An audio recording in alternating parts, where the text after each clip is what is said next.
قلوت قبنا ماي وحلي بتحنا سرنا اللي باليما سرنا اللي باليقنا قلتي سينا وانت كليب تعزاندي ويلا ررزاق المغرع داندي نعمر سينا لي هاي جاندي تكليب تحساندي مغرح كيدو كاندي عداد كلهم فتك وروم ووردك كسكس ومرقدي كلهم ودي كلهم قطاين تقري وبلاين تقري وبلاين تقري وبلاين دليل برا برا قولي عوجا فرا الهدي بدا مرا والساررا كلهم قطاين تقري وبلاين تقري وبلاين تقري وبلاين تاريان كارامغا وينك الامورة نانغر قولي تنوغن نازولا لا لي ولا يجارد عنا سورة فتنوي نازولا جارغد عنا سورة اللي ولو تقليد تحسان اللي ولو ما ريح كيدك شان لا لي ولا مولاي منفتنا لي ولا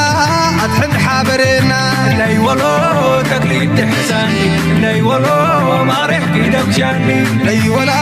حونا وبوارنا لي ولا منتو فناتنا لا لي ولا لنا لا لي ولا لنا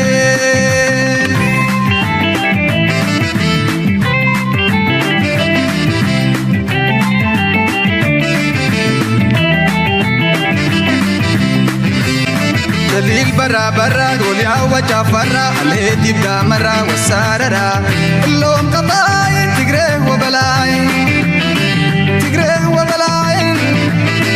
تقري وبلاين تاريان كارامغا وينك الامورة نانغر قولي تنوغن نازولا لا لي ولا يجارد عنا سورة فتنوي نازولا جارغد عنا سورة اللي ولو تقليد تحسان اللي ولو ما ريح كيدك شان لا لي ولا مولاي منفتنا لي ولا أتحب حابرنا اللي ولو تقليد تحسان اللي ولو ما ريح كيدك شان سلام تخطاتلتنا إز channel كما يتخونوا تبوك تكونوا ناي وترو تمنيتنا نبعقنانيو لومون كم وترو أقدستن مهارتن زخونو زيناتاتن تحستون حزنا لكم قريبنا لنا كساب موداتنا إز مدب مسانا قدسون حدما بخبرنا عدمكم كم وترو تقبروا لايك شير كمون ناتكم ريتو بحناس من قدم مقداف أكالاتنا إزي እንገብሮ መደባት ክትኮኑ ስለትኽእሉ ትገብርዎ ደገፍ ድማ ደጊዩና ደጋጊዩና ነመስግን ናይ ሎሚ ኣርእስቲ መሳጢ መሃሪ ዕምቆት ዘለዎ ይኸውን ስለዚ ክሳብ ብፅሞና ክትከታተልዎ ደጊመ ደጋጊመ ይጅምር ይዕድም ሕጂ ድማ በዚ ክጅምር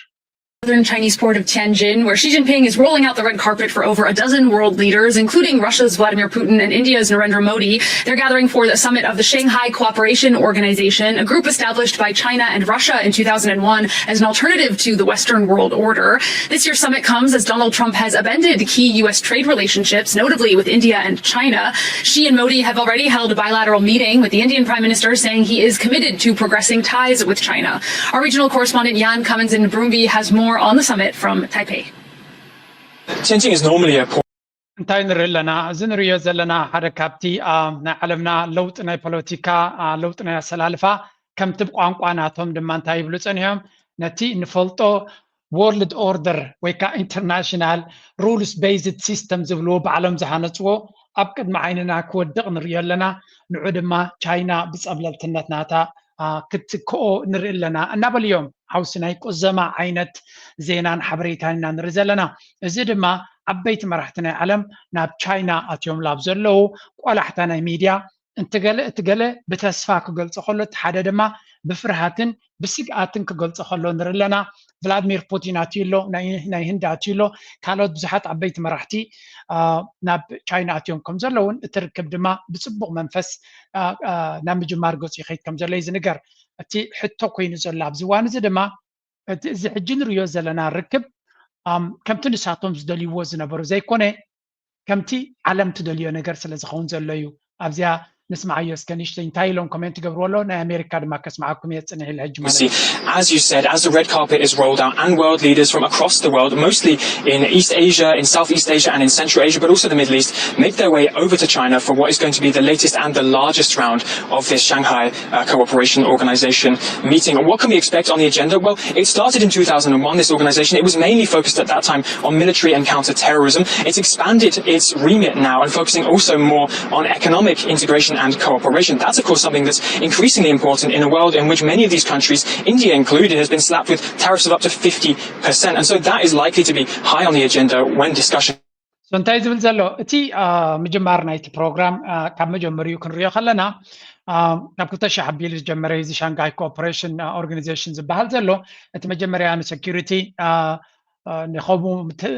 ብሓደ ኮይንካ ናይ ምስራሕ ዝብል ዕላማ ነይርዎ ኣብዚ ሕጂ ግን ሰፊሕ ዝኾነ ናይ ቁጠባዊ ምትእስሳራት ኢንቴግሬሽን ማለት እዩ ካልኦት ዓበይቲ ኣጀንዳታት ኣብ ቅድሚት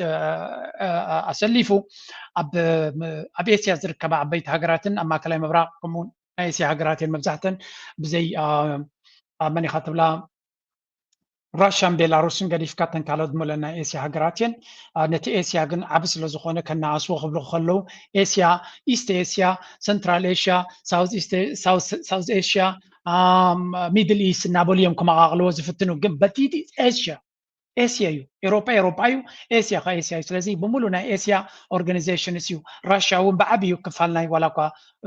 ብጂኦግራፊ ብኤሮፓ እንተበልዋ ዝዓበየ ክፋል ናታ ምስ ኤስያ እዩ ዝራኸብ ስለዚ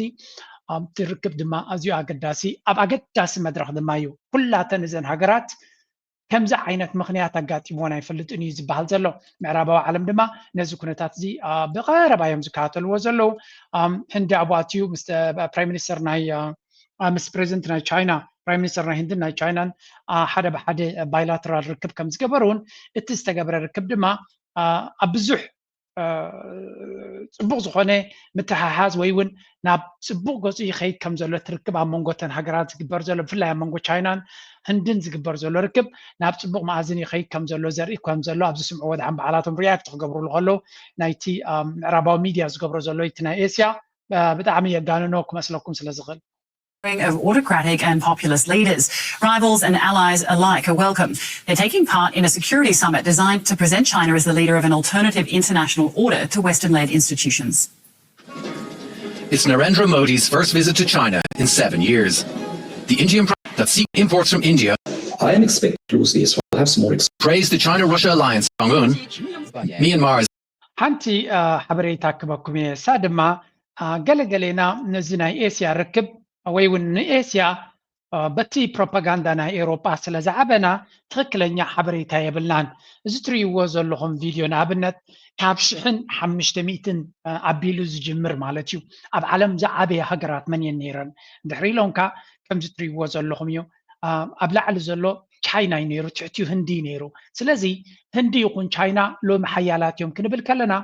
out of nowhere ሓንደ በድመፁ ሓይልታት ኣይኮና ንዛረብ ዘለና ካብ ጥንቲ ጥቅምቲ ዝነበሩ ምዃኖም ኣብቲ ናይ ቀረብ ቦታኦም እዮም ዝምለሱ ነይሮም ስለዚ ኣብ 1500 ተሪናዮም almost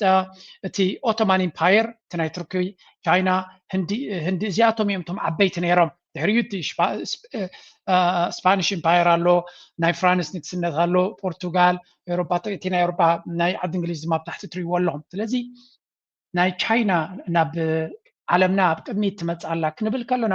ናብቲ ቀደም ዝነበርዎ ስልጣነ እዮም ዝምለሱ ዘሎ እምበር ሓድሽ ነገር ኣይኮነን ኩሉ እቲ ጂኦግራፊ ንመሃሮ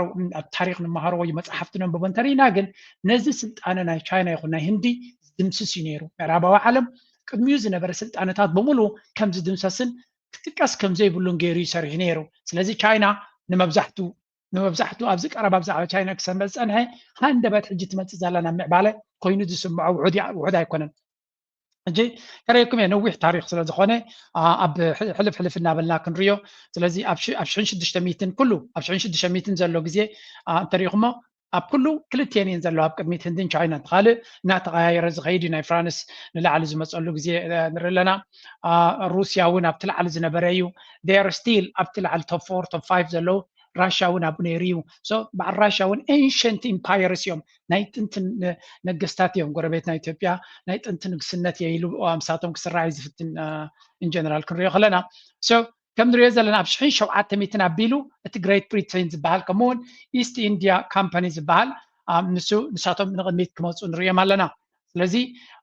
እቲ ጉዳይ ኣበይ ክቃየር ከም ዝቕይር እዚ ኢስት ኢንድያ ዝበሃል ክመፅእ ምስ ጀመረ ናይ ህንዲ ኢምፓየር ከመይ ኢሉ ከም ዝወደቐ ብኡ ገይሮም ከም ዝጀመርዎ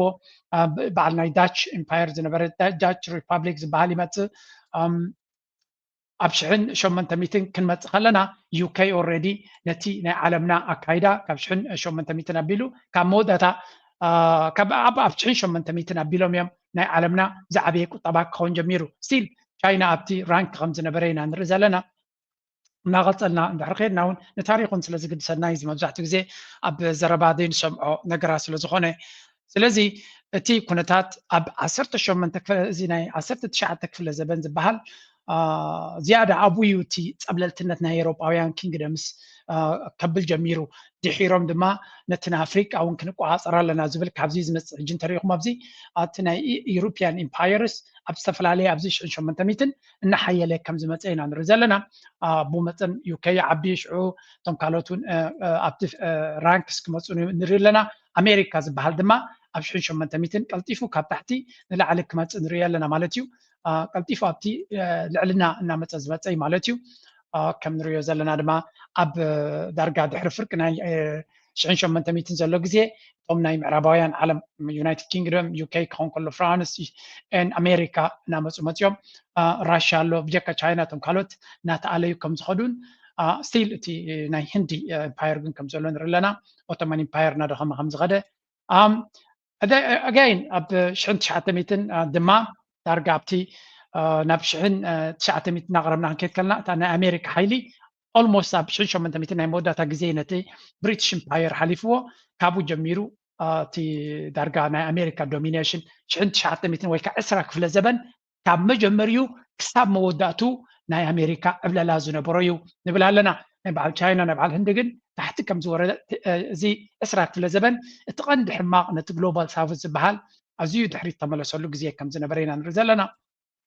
ድሕሪኡ እዚ ሕጂ ዳርጋ ብዙሕ ታሪክ ንሪኦ ካብ ካልኣይ ኩናት ቀዳማይ ኩናት ዓለም ጀሚሩ ኣሜሪካ ፅቡቅ ገይሩ ጋፕ ከም ዘንፀፈ እቶም ድሕሪኡ ዘለው ዩናይትድ ኪንግዶም ኢልካ ዋላ እቲ ዩኬ ኢልካ ራሽያ ኢልካ ቫይማር ዝበሃል ዘሎ እቲ ድሓር ጀርመን ዝኸውን ማለት እዩ ፍራንስ ኢልካ ኩላቶም እዚኣቶም ኣዝዮም ድሒሮም ድሕሪ ኣሜሪካ ከም ዝተረፉ ኣብ ቀዳማይ ኩናት ዓለም ፅቡቅ ገይሮም ከም ዝተዳኸሙን ቻይና እውን ኣብ ትራንክስ ኣሎ ግን ዝተዳኸመ ሃገር እዩ ነይሩ ግን ድሕሪ ካልኣይ ኩናት ዓለም ድማ ኣብቲ ምጅማር ካልኣይ ኩናት ዓለም ኣብዚ ሓንቲ ክትርዳእና ዘለዋ ጀርመን ኢቭን ንኣሜሪካ ክትሓልፋ ቀሪባ ከም ዝነበረ ትረይቦ ኣብቲ ምጅማር ናይ ካልኣይ ኩናት ዓለም ቁጠባ ናይ ጀርመን ክንደምታይ ዓብዩ ከም ዝነበረ ንምግንዛቡ ዝኣክል እየ ዘምፃልኩም ዘለኹ ስለዚ ቀቅድሚ ካልኣይ ኩናት ዓለም ምጅማሩ ናይ ኣሜሪካ ዝዓበየ ቁጠባ ክኾን ከሎ ድሕሪኡ ጀርመን እዩ ነይሩ ናዚ ጀርመን ስለዚ ናዚ ናይ ኩናት ጥራይ ገይሮም ዘርእዩ ዝነግሩና ብዙሕ ግዜ እዩ ብቁጠባ ሓያል ሃገር እያ ነይራ ጀርመን ቅድሚ ካልኣይ ኩናት ዓለም ምጅማሩ ድሕሪኡ እቲ ሕብረት ሶቪየት ዝበሃል ነይሩ ቻይና ራብዓይ ሓምሻይ ድማ እቲ ዩኬ ዝበሃል ነይሩ ፍራንስ ሻቻይ ከም እናበለ ይኸይድ ማለት እዩ ድሕሪ ካልኣይ ኩናት ዓለም ኣሜሪካ ናይ ኣሜሪካ ባይ ዘ ወይ ልክዕ ኣብ 1940 ትሪእዎ ከም ዘለኹም ጀርመን ቁፅሪ ሓደ ቁጠባ ናይ ዓለም ኮይኑ ነይሩ ስለዚ ካልኣይ ኩናት ዓለም ነቲ ጀርመን ከመይ ገይሩ ድሕሪት ከም ዝመለሶ ኢና ንዝክር ኣሜሪካ ድማ ነቲ ዕድል ተጠቂማ ከመይ ኢላ ካብ ካልኣይ ኩናት ዓለም ዓብላሊት ኮይና ከም ዝወፀት ኢና ንርኢ ዘለና ስለዚ ጀርመን እቲ ኩናት እናቐፀለ ብዝኸደሉ ክሳብ ዳርጋ 43 እውን እንትኾነ ቁጠባ ናቶም ሓያል ከም ዝነበረ ቀዳማይ ምስ ጀርመን ምስ ኣሜሪካ ዝወዳደር ቁጠባ ከም ዝነበሮም ድሕሪኡ ድሕሪ ካልኣይ ኩናት ዓለም ምስ ተወድአ ማለት እዩ ድሮ ጀርመን ኣፀቢቓ ከም ዝጎደለትን ሕብረት ሶቪየት ሓያል ኮይኑ ካልኣይ ሓያል ድሕሪ ኣሜሪካ ማለት እዩ ኮይኑ መፅዩ እንደን እቲ ዌስት ጀርመኒ ካብ ናቡ ወላ እኳ ድሕሪ ካልኣይ ኩናት ዓለም ተተሰዓረ ኣብ ትራንክስ ከም ዝነበረን ተመሊሱ እቲ ካብ ስሳታት ድማ ሕብረት ሶቪየት እናጎደለ ምስ ከደ ጃፓን ዝበሃል ይመፅእ እንደን ኣብ 2000 ከባቢ ድማ እቲ ጃፓን ናኣሰ ይመፅእ ቻይና ድማ ካብ ድሕሪት ተመሊሳ እዚ ሕጂ ዘላቶ 25 ክኸውን ከሎ ንሪኦ ዘለና ኣብዚ 2023 ኣቢልና ክንቀርብ ከለና ወይ 2025 ቁጠባ ናይ ዓለም ቀዳማይ ናይ ኣሜሪካ ክኸውን ከሎ ካልኣይ ናይ ቻይና በቲ ፒፒፒ ዝብልዎ ግን ፐርቼዚንግ ፓወር ፓሪቲ ዝብልዎ ትክክለኛ መዕቀኒ ግን ቀዳማይ ቁጠባ ኣብ ዓለም ናይ ቻይና ምዃኑ እዩ ዝንገር بدحريو ناي جرمن سالساي هند دما دارغا نابتاي تشين نابناي نيجرمن ابز قربا عليا مبراب اي كتبا كون كم زخونه إنا نرزلنا اب تحت تاريخ مدما برازيل راشا قال كابتن بريكس ينزياتن ون نلعلي قلطيفن كما تازخلا اتناي معربا عالم حيل دما جرمن يكون يوكي يكون جابان بمولهم طليان حسكا نتحت كورد زخلو من البات كندا صبغ معذرة ترخيبو نقدميت كما تزخلي تنكالوت كن جابان يلكا جابان دحنا قفا يوكي يلكا فرانس يلكا إيطالي كل يوم كاب فرانكس سبين يلكا كل يوم معناته صقاتاتهم دروس لزخون حزبهم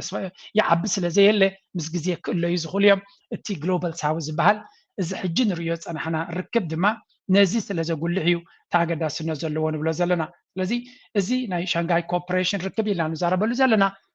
ቅድሚ ሕጂ ሓያላት ዝነበሩ ኣብ ዓለም ደጊሞም ኣብቲ ናይ ቀደም ቦታኦም ዝምለስሉ ዘሎ መድረኽ ኢና ንርኢ ዘለና and this is why ምዕራባዊ ዓለም ኣመና ስቃትን ፍርህን ዝስምዖ ዘሎ ስለምንታይ they know እዚኦም ሰባት እዚኣቶም ተበራቢሮም ብከምዚ መንገዲ ክተሓሓዙ ተጀሚሮም ንዓመታት ቅድሚት ስለ ዝነበሩ ነቲ ናይ ቀደም ቅድሚቶም ክሕዝዎ እዮም and they will be back again نستوسن جزيهم كقاصر وزغلو دحريو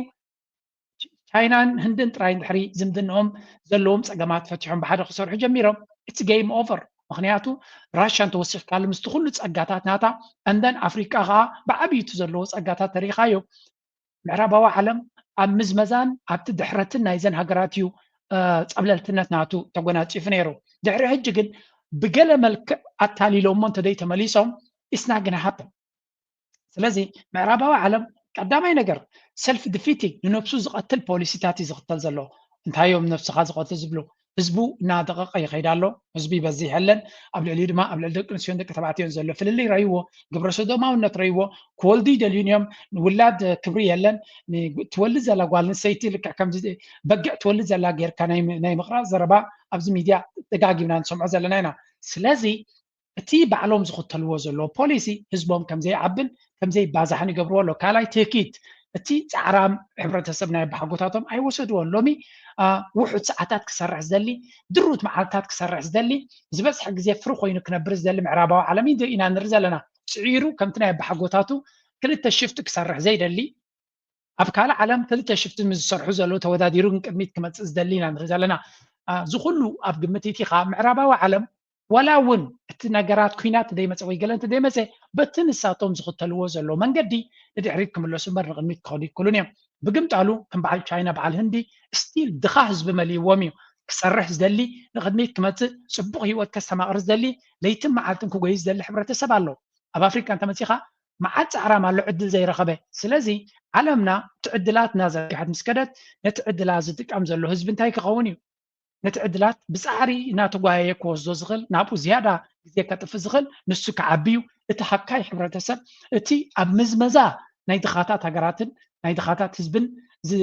بوغيرو حبت زخعبت زنبرغن مس غزي ناطفاي كخيد ويون وددر معرك خونيو ابتناي معرك وددر دما حيال كوين كوغاي زغلن كصعر زغلن يكعوت اتي حكمو معرز زغونه وددر دما نيوروبا بفلاي زربحو ما يكونن معناتو اب اوروبا سلنبر تزبناتهم منتاليتي ناي تزبي امانه كصعر ايدلنيو يس صعرامات اللوم يم ستيل قال جنريشن كن زعجز ولا زول تاريخايو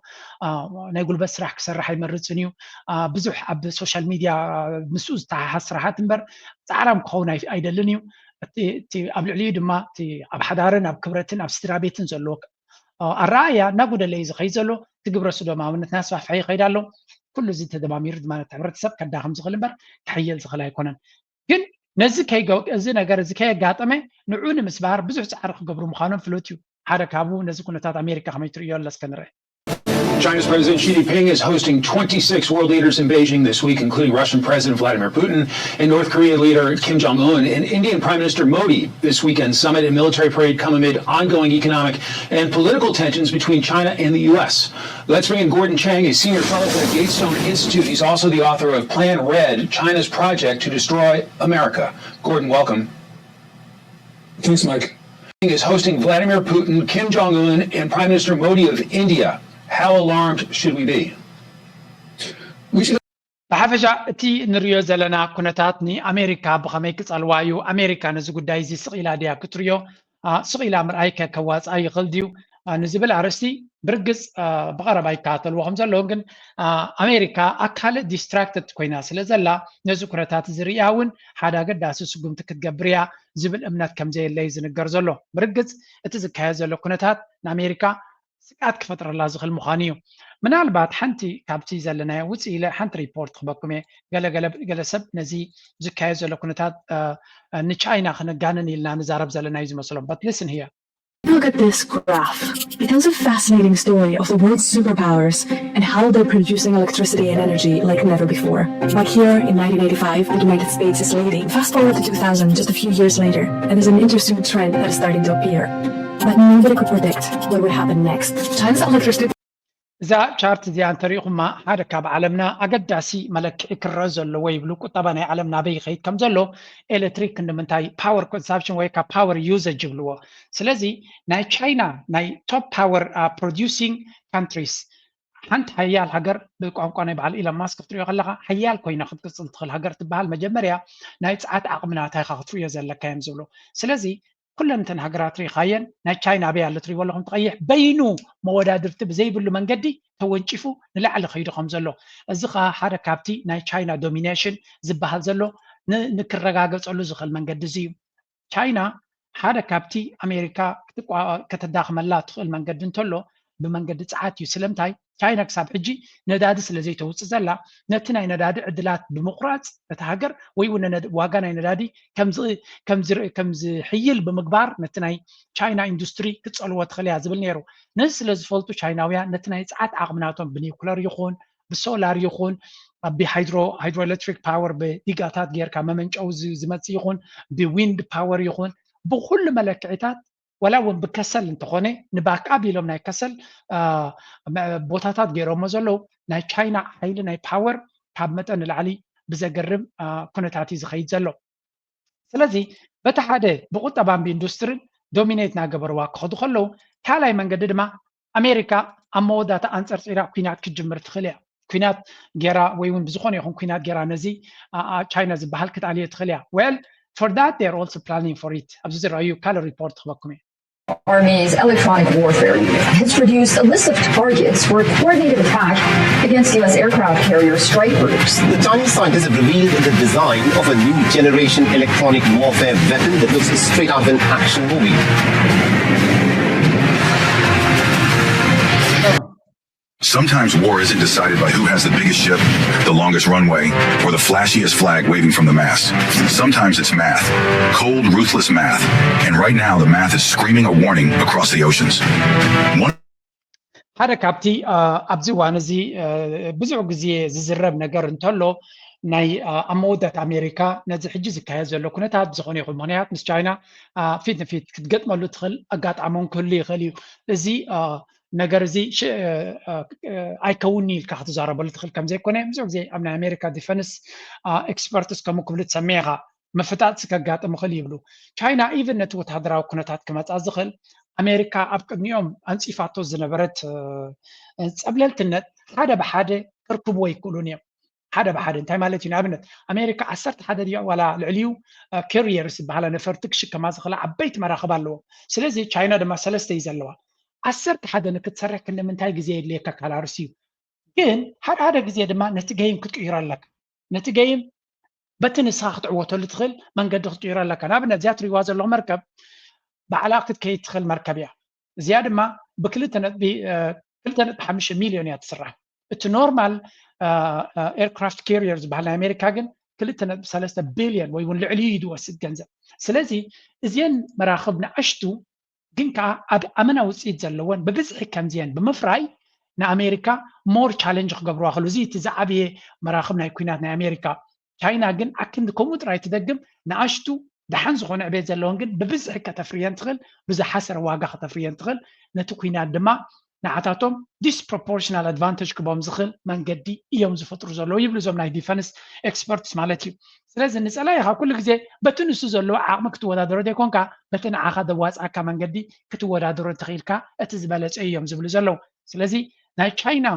ኣብ 2025 ወይ እውን ኣብዚ ሕጂ ዘለናዮ ዝረቐቐ ቴክኖሎጂ ግዜ ወታደራዊ ዓቕሚ ትሃንፅ ስለ ዘላ ናይ ግድን ኣይኮነትን እቲ ኣሜሪካ ቅድሚ 70 ዓመት ቅድሚ 60 ዓመት ትገብሮ ዝነበረት መራኽብን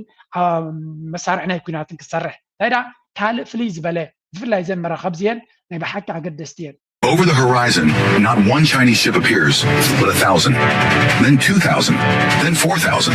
Not massive cruisers or heavy destroyers, but sleek, 50-foot robotic killers, moving in formation like a school of sharks, armed to the teeth and costing less than a fighter jet engine. What happens then? Does the carrier launch planes against what target? Anyway, እትንሪኦ ዘለና መድረኽ ናይ ዓለምና ናይ ቴክኖሎጂ ናይ ውድድር ኣብ ዓለምና ዘሎ ብዝቐልጠፈ ፍጥነት ይቀያየር ከም ዘሎን እቲ ውድድር ድማ ብብዙሕ መንገዲ ክረአ ዘለዎን ብቐሊሉ ኻ መደምደምታ ክትገብረሉ ትኽእል ኣይኮነን ሓደ እቲ ኩናት ክመፅእ ድዩ ወላ ይመፅእን እውን ርግፀኛ ኮይንካ ክትዛረበሉ ትኽእል ነገር ኣይኮነን ምናልባት ናይ ቻይና ኣካይዳ እንተሪእናዮ ኣሜሪካ ንውግእ ከምዘይትዋጋእ ወይ እውን ንውግእ ከም ኦፕሽን ክትጥቀመሉ ከምዘይትኽእል ገይሮም እዮም ከሰንብዱ ዝፍትኑ ዘለዉ ሄይ ግን እቲ ኩነታት ከምቲ ንስኻ ትደልዮ ጥራይ ኩሉ ግዜ ኣይከውን እዩ maybe things are going to change in a different perspective and captain some ደልይዎ ወፃኢ እውን ክኸውን ስለ ዝኽእል ማንም ክፈልጦ ዝኽእል ነገር የለን በዚ ኮይኑ በቲ ነቲ ዘሎ ኩነታት ኢና ሪፖርት ክንገብር ንኽእል ንሕና ንዑየ ድማ ክበኩም ዝፍትን ሕጂ ብቐጥታ ናብ ምንታይ ክሰግር ናብቲ ኣብ ማእከላይ ምብራቕ ዝካየድ ዘሎ ኩነታት ክንሰግር ምክንያቱ ዓለምና ካብቲ ናይ ቁጠባን ናይ ገለን ንብሎ ዘለና ኣብ active war እውን ስለ ዘላ ኣብ ረስኒ ዘሎ ኩናት እውን ስለ ዘላ Reports that the Prime Minister of the Iran-backed Houthi militia group has been killed in an Israeli airstrike on Yemen. Thousands of protesters were out in the capital Sana'a today to denounce Thursday's airstrikes as well as the war in Gaza. Israel has been targeting the rebel group in retaliation for its missile and drone attacks, which the Houthis say are in support of Palestinians. Israel's targeting the rebel group in retaliation for its missile and drone attacks, which the Houthis say are in support of Palestinians. Israel's እንታይና ንሰምዕ ዘለና ኣብ ፈለስጢን ኣብ የመን ኣብ ጎረቤትና እስራኤል ብዝገበረቶ መጥቃዕቲ ፕራይም ሚኒስተር ናይ የመን ወይ እውን ናይቶም ሑቲ ፕራይም ሚኒስተር ተቐቲሉ ከም ዘሎን ካልኦት ዓበይቲ ፖለቲካውያን መራሕቲ ተቐቲሎም ከም ዘሎ በቲ ስርሒት ናይ ሑቲ ዝንገር ዘሎ እዚ ድማ እስራኤል ትገብሮ ዘላ መጥቃዕቲ ብክዕ ከምቲ ናይ ሓማስ ፖለቲካውያን መራሕቲ ብዝተፈላለየ መንገዲ ዝቐተለት ከምኡ ድማ ኣብ ኢራን ከይዳ ንፖለቲካውያን ወታደራውያን መራሕቲ ናይቲ ሃገር ብዙሕ ዝቐንፀለትን ዝቐተለትን ኣብ ሕዝብላ እንተኮይኑ እውን ንብዙሓት መራሕቲ ዓበይቲ መራሕቲ ናይ ሕዝብላ ዝቐተለቶም ሕጂ ድማ ኣብ የመን ተመሳሳሊ ስጉምቲ ከም ዝገበረት እዩ ዝንገር ዘሎ እቲ ቁጥዒ ኣብ ልዕሊ እቶም ናይ ሑቲ ህዝቢ ይኹን ወታደራዊ ሓይሊ ላዕሊ ከም ዝኾነ እዩ ዝንገር ዘሎ ከም ግብረ መልሲ ንፖለቲካውያን መራሕቲ ናይ እስራኤል ክቐትሉ ምዃኖም እዩ ዝንገር ዘሎ ንስና ገነ ብዚ ኢልና ነርና ኢና ኣብ መወዳእታ እዚ ንሪኦ ዘለና ኩነታት ናይ የመን ከቢድ ነገር ክኸውን ከም ዝኽእል እዩ ዝንገር ዘሎ እቲ ቁጥዒ ናይቲ ህዝቢ ጥርዚ ደይብሎ ግን ክትቁጣዕ ትኽእል ኢኻ ንእስራኤል ግን እንታይ ትገብራ እዩ ትሕቶ ሓደ ሓደ ግዜ ኣነ ብዙሕ ግዜ ተዛሪበ እንድየ እቲ ዝገብርዎን እቲ ዝሓስብዎን ፅቡቅ ክኸውን ይኽእል እዩ ግን ሓደ ሓደ ግዜ ንፀላይኻ ማስ ክትገጥሞ ትኽእል ምፍላጥ እውን ፅቡቅ ኮይኑ ይስምዓና ኣነ ስለምንታይ ሑቲ ንበይኖም ንእስራኤል እንታይ ክገብርዋ ይኽእሉ ወላ ሓንቲ ክገብርዋ ይክእሉን እዮም ንህዝቦም እዮም ከትሕኑ ነይርዎም ኣብዚ እዋን እዚ ናተይ መደምደምታ እቲ ዝገብርዎ ዘለው ዕላማ ንህዝቢ ጋዛ ንምሕጋዝ ፅቡቅ እዩ በነህዝቢ ጋዛ ክትሕግዝ እንድሕር ኮንካ መጀመርያ ነብስኻ ደቢልኩንካ ክትሕንፅ ዘለካ ምክንያቱ እቶም ጎረቤቶም ዘለው ኢማራት እንታይ ይገብሩ ኣለው ኣብዚ ስምዑ to happen. You can put rules and regulation, deport those Islamists. Do not let them harm your children. Do not let them harm your society, your community. Do not let them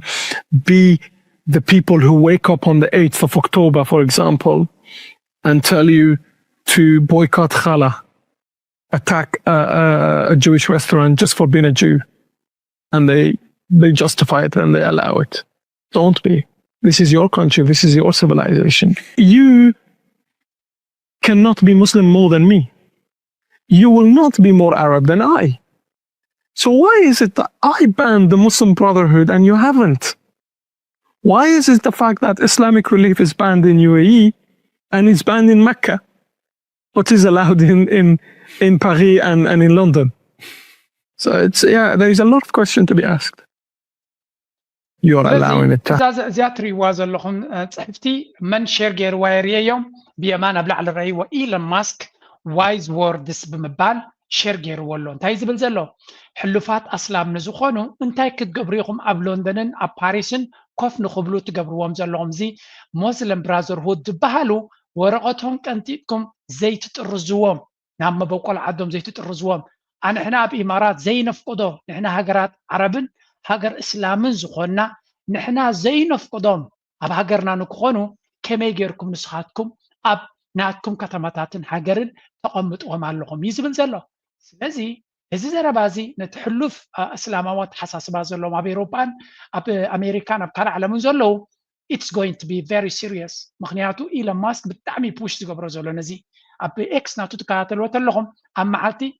20 ግዜ 30 ግዜ ብዛዕባ እዞም ኤስያውያን ዓረብ ይኹኑ ካልኦት ፓኪስታናውያን ኣብ ዩኬይ ዓመፅ ፍትኑ ይገብሩ ኣለዉ ነተን ደቂ ኣንስትዮ ክፀዓዱ ይሃርምዎን ኣለዉ እንግሊዛውያን እንታይ ኮንኩም ኢኹም ደቂስኩም ተንሱ ዓድኹም ኣትሕኑ ዝብል ናይ ብሓቂ ስምዒት ናይቶም ህዝቢ ክትንክፍ ዝኽእል ኮንተንት ሸር ክገብር ዝውዕል ዘሎ እንታይ ኣብ ርእሱ ደይብዎ ዘሎ ይፈልጥን እየ ኣብ ልዕሊ ድማ መን እዮም ተሻድንዎ ዘሎ ኢማራት ሞስለም ብራዘርሁድ ዝበሃል ብፍፁም ኣብ ኢማራት ቦታ የብሉን ኣብ ስዑድያ እውን ቦታ የብሉን ስለዚ ካባናን ላዕሊ ዲኹም እስላም ኮይንኩም ካባናን ላዕሊ ዲኹም ዓረብ ኮይንኩም ንስኻትኩም ተእንግድዎም ዘለኹም ይብልዎም ኣለዉ is going to be very difficult ምክንያቱ ኣብ ኤሮፓ ሕሉፍ ዝኾነ ተሓሳስባ ዘለዎም ኣመንቲ እውን ትርኢ ኢኻ ስለዚ እዚ ሕሉፍ ኣተሓሳስባ ምዚ ሕጂ ዘሎ ናይ ቁጠባዊ ቅልውላው ንሓትሕትካ ምጥመማት ይመፅእ ስለ ዘሎ ዓብይ ሕቶ ክኸውን ከም ዝኽእል ኢና ንርኢ ዘለና ምናልባት እዚ ኣስተውዒልና ንኽንሪኦ ኢለ ንግረ መንገደይ ናይ ቁጠባ ሂበን ኣብ ዞባና ክምለስ እየ And that's what opened my eyes. I mean, I'm a hard asset guy. My entire life has been building real, hotels, golf courses. It was mine. Other than I realized the power that these banks had, and I realized how they were exerting that power, and they were canceling businesses all over our country. It was political. It was forced. They were targeting people that they didn't like. It wasn't fair. And then you realize that there's not a single thing that those banks do that can't be done better, cheaper, more efficiently, faster on blockchain. I mean, why is it that the modern financial system runs 9 to 5 money? እዚ ወዱነ ዶናልድ ትራምፕ ኤሪክ ትራምፕ ዝበሃል እዚ ዝዛረቦ ዘሎ ዘረባሲ ከም ገለ ኢሉ መንግስቲ ኤርትራ ሲሪየስ እንደዝወስዶ ክንደይ ደስ ምበለኒ እዚ ሕጂ ዘሎ ፋይናንሻል ሲስተም ግዜኡ ዝሓለፈን ሓደገኛን ንዝፈትዎን ንዝፀልዎን ብክልተ ዓይኑ ዝጥምቱን ተፈትዮም ባንክናቶም ክጥቀም ይገብሩካ እንተፀልዮም ድማ ካብ ዓለም ከንፅሉካ ይኽእሉ እዮም ስለምንታይ ከምዚ ዓይነት ኣተሓሳስባ ኣብ ዓለም ክሰርፅ ንገብር ኣለና እቲ ፋይናንሻል ሲስተም ብብሎክቼን ዝኾነ ማንም ዘይቋፅሮ ግሉፅነት ዘለዎ መንገዲ ዓለምና ናብኡ ክትከይድ ኣለዋ ኢሉ ዝግዝግዝ ዘሎ ስለምንታይ ከምኡ ይብል ኣሎ ኣቡ ፕሬዚደንት ናይ ኣሜሪካ እዩ ቅድሚ ፕሬዚደንት ሕጂ ምዃኑ ኣብ ተቐዳመይቲ ፕሬዚደንትነቱ ምስ ወደየ ንዕኡን ንስድርኡን ነቲ ቢዝነስ ናቶምን ካብ ባንክታት ስለሰጎግዎም ስምብራት በሰላ ኣለዎም ናይቲ ባንክታት ከም በዓል ኤርትራ ንነዊሕ ዓመታት ብእገዳ ዝጨፍጨፈ ሃገራት ድማ ክንምንታይ ስምብራት ሃሊና ናብዚ ዓውዲ እዚ ቀዳሞት ጎየይቲ ክንከውን ይግባአና ግን ሜይቢ ግበር እውን ይህሉ ኸውን ስለዘይፈለጥናዮ ግን ሓደራኹም ቶም ኮኔክሽን ዘለኩም ምስቶም ሰባት ነቲ ሓሳብ ኩሉ ግዜ ከተበግስዎ ኣለኩም ኩሉ ግዜ ኣብ ምክሪ ክትቡ ክትህሉ ኣለኩም መንግስቲ ይፈልጦ እዩ ይገብሮ ክህሉ ኸሊ ግን ከም ዜጋ ድማ ሓሳብ ምሃብ ሓላፍነትካ እዩ ሓላፍነትካ ዘንጊዕካ እንተዘየለኻ ሓሳብ ምሃብ ሕማቕ ኣይኮነን ኖ ግዜኡ ይኮነን ክብሉካ ይኽእሉ ኖ ንፈልጦ ኢና ክብሉካ ይኽእሉ ኖ ወይ እወ ንገብሮ ኣለና ክብሉካ ይኽእሉ ስለዚ ነዚ ሓሳብ እዚ ናብ ካልኦት ኣብፅሕዎ ንስኻትኩም ድማ ንነብስኹም ተጠቀሙሉ እዚ ፋይናንሻል ሲስተም ዝተጠቀምዎ ሓደ ካብቶም ዓበይቲ ዝበለፀት ናይ ቁጠባ መፅሓፍ ዝፀሓፈ ሮበርት ኪዮሳኪ እንታይ ኢሉ ኣሎ 0.01 ቢትኮይን ምግዛእ ካብ ዝኾነ ይኹን ዓይነት ኢንቨስትመንት ዝበለፀ ክኸውን እዩ ንዓኻ ድማ ብቁጠባኻ ኣገዳሲ እዩ ሓንቲ ቢትኮይን ክትገዝእ ልዕሊ 100,000 ስለ ዘድልየካ ግደፎ ፍርቂ ቢትኮይን እውን ኣየድልየካን እዩ ርብዒ እውን ኣየድልየካን እዩ 0.01 ቢትኮይን ተገዚእካ እውን ኣብ ሂወትካ ለውጢ ከምፃልካ ይኽእል እዩ ዝብለኩም ዘሎ ስለዚ ብዙሓት ከምዚ ዓይነት ኣድቫይስ ዝቡ ዋላ ዝወድውን ከምኡ ካብ ገዛ ምግዛእ ወይ ኖ ገዛ ደይኮነሲ እዚ 0.01 ቢትኮይን ምሓዝ ክጠቕመካ ይኽእል እዩ እዚ ድማ እንታይ ይብለኩም ኣሎ እቲ ናይ ትሬጀሪ ሰክረታሪ ናይ ዶናልድ ትራምፕ እዩ ንስኻ እንታይ ይብላ ኣሎ እቲ ዝበለፀ ናይ 21 ክፍለ ዘበን ወርቂ ዘይኮነ ቢትኮይን ይብለኩም ኣሎ ተጠቐመሉ ትዕድል ብውሕዝ መንገዲ ኢንቨስት ጌርኩም ዋላ ንእሽተይ ገንዘብ ተበገሱ ተሐጉሰኩም ድማ እዩ 10 ዓመት እውን የድልየኩም እዩ ክትሕጎሱ ቀልጢፍኩም ናብቲ ናይ ሓጎስ መንፈስን ክትኣቱ ትኽእሉ ኢኹም ሕጂ ናብ ዞባና ክናቱ ኢና let's start with this one. Why Ethiopia and Eritrea cannot escape each other. The hidden truth about their connection, Ethiopia and Eritrea. Two countries that share a long border, a deep history, and many struggles. For many years they have been friends, enemies, and sometimes both at the same time. People usually talk about the wars and conflicts between them. But today, let's look at something different. How much these two nations actually depend on each other. Ethiopia and Eritrea are not as separate as they may seem. They are tied together by land, food, coffee, trade, people, and even security. And no matter how much politics divides them, the truth is simple. They cannot fully escape each other. Let's begin with geography. When Eritrea became independent... ሌላኛው የኢትዮጵያ ህዳሴ አሰብ ኢትዮጵያ ከህዳሴ ግድቡ ምርቃት በኋላ አሰብን ለምን አጥብቃ ፈለገችው? ላይመለስ ከአፎት የተመዘዘው የኢትዮጵያ የአሰብ የመብት ጥያቄ እንታይና ንሰምዕ ዘለና ኣብዚ ሓደ ነገር ክርዳና ክኽእል ኣለዎ ካብ ኢትዮጵያ ዝተፈላለየ መልእኽቲ ይወፅእ ሓደ ካብቲ መልእኽቲ ዝወፅእ ድማ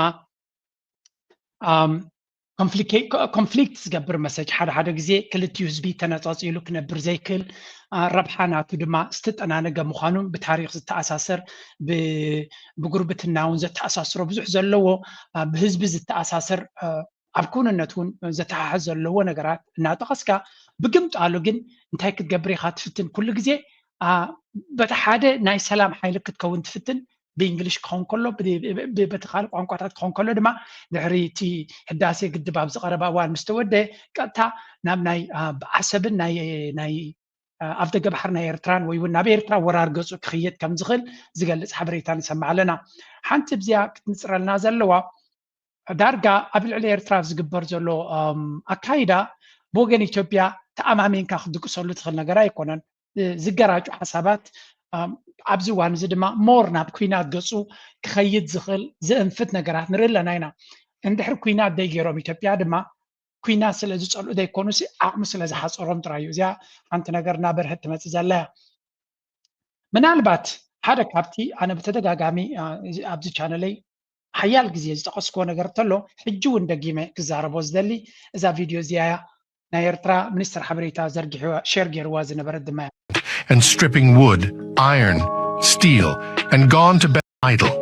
According to Sylvia Pankhurst in her book Eritrea on the Eve, the naval base in the port of Massawa, built to hold 1,000 sailors, had been bulldozed to the ground.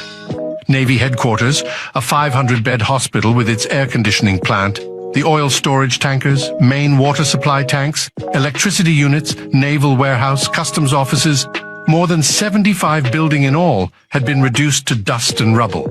She alleges that they spared no time in dismantling industrial equipment. እዚ እንታዩ እዚ ዘዕረብ ዘሎ መሲልኩም መንግስቲ ናይ ኣብዚያውን ፅሕፍቲ ጌርና ነርና from historical archives ኢሉ ሚኒስትር ሓበሬታ ኣቶ የማነ ገብረ መስቀል ሼር ገይርዋ ዝነበረት እያ እቲ ብሪቲሽ ኢምፓየር ዝበሃል ወይ እውን እዚ ናይ ሎሚ ዩኬ ኣብ ልዕሊ ኤርትራ ዝገበሮ ሕማቅ ቃል ኣይገልፆን እዩ ሰይጣናዊ ተበግሶ ኢና ክንብሎ ንኽእል ህዝቢ ኤርትራ ናፅነቱ ንኸይረክብ ህዝቢ ኤርትራ ድኹም ምዃኑን ከም ሃገር ክቐውም ዘኽእሎ ቁጠባ የብሉን ስነ ኣእምሮ የብሉን ድልውነት የብሉን ንከፍሉጥ ንዓለም ምንታን ኣብ ኤርትራ ዝነበረ ጥልያን ዝሃነፆ ብዙሕ ትሕተ ቅርፂ እቲ ተሰኪሞሞ ክኸዱ ዝኽእሉ ሰሪቆሞ ንካልኦት ዝገፅዎም ዝነበሩ ከም በዓል ሱዳን በዓል ግብፂ በዓል ፓኪስታን በዓል ደቡብ ኣፍሪካ በዓል ኬንያ ዝተፈላለዩ ህያባት ፋብሪካታት ካብ ኤርትራ ከም ዝሃብዎምን ነቲ ክስከምዎ ዘይከኣሉ እንታይ ገይሮም እስከ ኣቃፂሎሞ ኣብሪሶሞ ናብ ሑፃ ከም ዝቕየር ገይሮሞ ካብዚ ዝኸፍእ ክኻዕ ኣበይ ክትረክብ ትኽእል ኣነ ንሶም ከምኡ ምግባሮም ብርግፅ ኣብ ኤርትራ ኪኖቲ ንፋብሪካታትን ቁጠባ ናይ ኤርትራ ንምርማስ ዝገበሮ ጥራይ ዘይኮነሲ ኪኑ ዝሓለፈ ንኤርትራ እዚ ክሳብ ሕጂ ኣብ ብዙሕ ፀገማት ዝረአ እዚኣ ምናልባት ኣብ መፅሓፍ ናይ ኣቶ ኣለም ሰገድ ተስፋይ ክትርእይዋ ትኽእሉ ኢኹም ኣነ ኣብ ናቱ ሌክቸር ሰሚዐያ ስለ ዘለኹ እንታይ ዝብል መንግስቲ ጥልያን ኣብ ኤርትራ ምስ መፀ ኣብቲ መጀመርያ ክሳብ 30ታት ክሳብቲ ናይ ፋሽስት መንግስቲ ናይ ሙሰሊኒ መፅዩ እዚ ዕግርግርን ትዕቢትን ናይ ኮሙሽታቶ ፀሊምን ፃዕዳን ዝፈላለዩ ሕግታት ክሳብ ዘተኣታቱ ከመይ ገይሩ ይገዝ ነይሩ ጥልያን ፈሊጥኩም ኣለኹም ንኤርትራውያን ኣብ ጉዳዮም ከይኣተወ ብሌን ተደልዮም ብሌን ይኾኑ ተደልዮም እንታይ ይኾኑ ትግርኛ ከምቲ ባህልናቶም ከምቲ ክብርታትናቶም ከምቲ ናቶም ኣካይዳ ቢና ዓምር ከምቲ ናይ ቀደሞም ዓፋር ከም ናይ ቀደሞም ሳሆ ከም ቀደሞም ሓደ ብናቱ ክብርን ብናቱ ህዝብን ብናቱ ልምድታትን ሃይማኖትን ከም ዝኸይድ እምበር ፀቕጢ ዝበሃል ኣብቲ ህዝቢ ይገብርኒ እዩ ዳትስ ዋይ ኣብ ግዜ ጥልያን ባእሲ ናይ ዓሌታት ኣይነበረን ኣብ ኤርትራ ዳትስ ዋይ ድማ ኤርትራውያን ነቲ መንግስቲ ጥልያን ወላ ምስቲ ግፍዕናቱ ምስቲ ግበታናቱ እንትንኮ ምስ መንግስቲ ጥልያን ዘባእሶም ዝነበረ እንታይ እዩ ግበታ ናይ መሬት እዩ نتي نايدنا حرشة قبرات طليان ديو أبا لقدر ديو أب كباسات ديو مريت كمنتل كله على ديو قال تزبي لكبات أيفتون يوم نيرم بس طليان زبا أصوم زنبري كل لايك ساب ريزيستانس تقاومن خو قبروز قبرهم زنبري كم بعد لقيات بات حقوس انتاين دحريلكا حتى ناي مريت نايتي كم جزائي مريت قبيتو كوسس لازفتن زنبري زيان يرايا كاب حليفو قد نتوش تاو قداياتنا يرتراويان نمجوهار أسلام أنصار كريستيان أهم تحت خمزي إزي أنصار إزي كمزي كريستيان مس أسلامي تو هذا مسكستو نابله أي بلوم نيرو أبكم تات أياتوني نيرو that's why أبزبنت إليان من بقى الله يرتراويان ديكونه بنصارو هجراونتنا يرتراونت كعب خيلو مغنياتو مريت كمنتل كل كابي زمنتل نيرو كم زازبلكم كاب كبسا كاب متاحت كاب يمان كاب سقام كاب كلهم بنكيري وصل نيرو زدليو زبله زخانتا يفتر كلاتهم حدا عين صلاة لنا نقولنا دما بتمساسل عين زرينا يوم كل جميرهم زخانتا يفتر حبراوي علامة خمسة لك حبراوي إجا كم زلك يفلت أكا مالتي بقمت قالوا أفتن عصرت زي بزحات عمتات يوكي بريطانيا زنبرو لن تايجيرنا كل زي من مقالة بيرترازلو بب أوراجاتاتك بب كنتاتك زبلة نعو زيادة زدف عليو تزقرمك متحللت مخانم كي تعرفوا نتليان نكس عرض جبرو إنجليزاويان بخميك ببامفلتس بنفاريت مزيوم أبي إيرترا ناتسونتكم كنا باكمين إيرتراويان مستليان كونكم أي تواجؤنا نتليان أي تحجزوا ندحري بردكم أوريدكم تدي تواجئكم نعم منعنا أنت مزينا ناتسونتكم كنا باكمين بمبال يوم كشيش أمام نسبة إيرترا سلزي هذا كابت كساب لومي كساب زعلة تزيا أنصار إيرترا تسرع أنتلو من قصنا باي بريطانيا المحجز جبرو جيجاتاتكم مهارولو زي كونه كساب زعلة تزيا نيرتران مقاديو نيرتران مغرقارديو نيرترا حماق نخقات ماديو شمان مصلام ديو everything أنصار إيرترا كابتو قدامو تسلفتي زي عباي بريطانيا زبال هاجري انتاي تقيم تاناتو كساب حجي بنصر راي كرداني كالم هنات إيرتراويان أنصارو زقبرو وي بلومن بزو غين بتقن كمزن ريو زلنا أربعات ألي مومنات رايدي يكون نبوتاتنا ألي مومن كحيدو مومن رايدي يكونوا سي كم هاجر نخين نقوم حدا كابتن نوح استقالة سنجر انتلون زي بريطانيا زباليو I hope حدا معالتي يرترا بغط أبا حفيلة أبيت فرد نزيم طلطل كان بلوم نعون ريالو عدمان جزياني حابرنا كبلي دالي هجي بقمت قالوا اتكالي أبقونهم كوينو دي سرح زنبره تقدميهم زجاج زنبره اللي أنك انتاي كجبري داللو ويون انتاي بزعبك حساس حسابلو قدالو نزبل الآن أنت وحدة حدا أبتك زي فدريشن تقايمة ما يجركم إثيوبيا فدريت كبروا لهم إلى دحيراجن الآن وين تقونه بفلا يبزن زحلف أسرع عمتات لك كم بريطانيا عقول إثيوبيا خوينو نمدفع أنا يرترايد سرنيرو كده حنو سنو دفو وصلنا هنا حكى اختبلنا من لسه رباونا لسه بأجر كاسك كنساقرون جزيو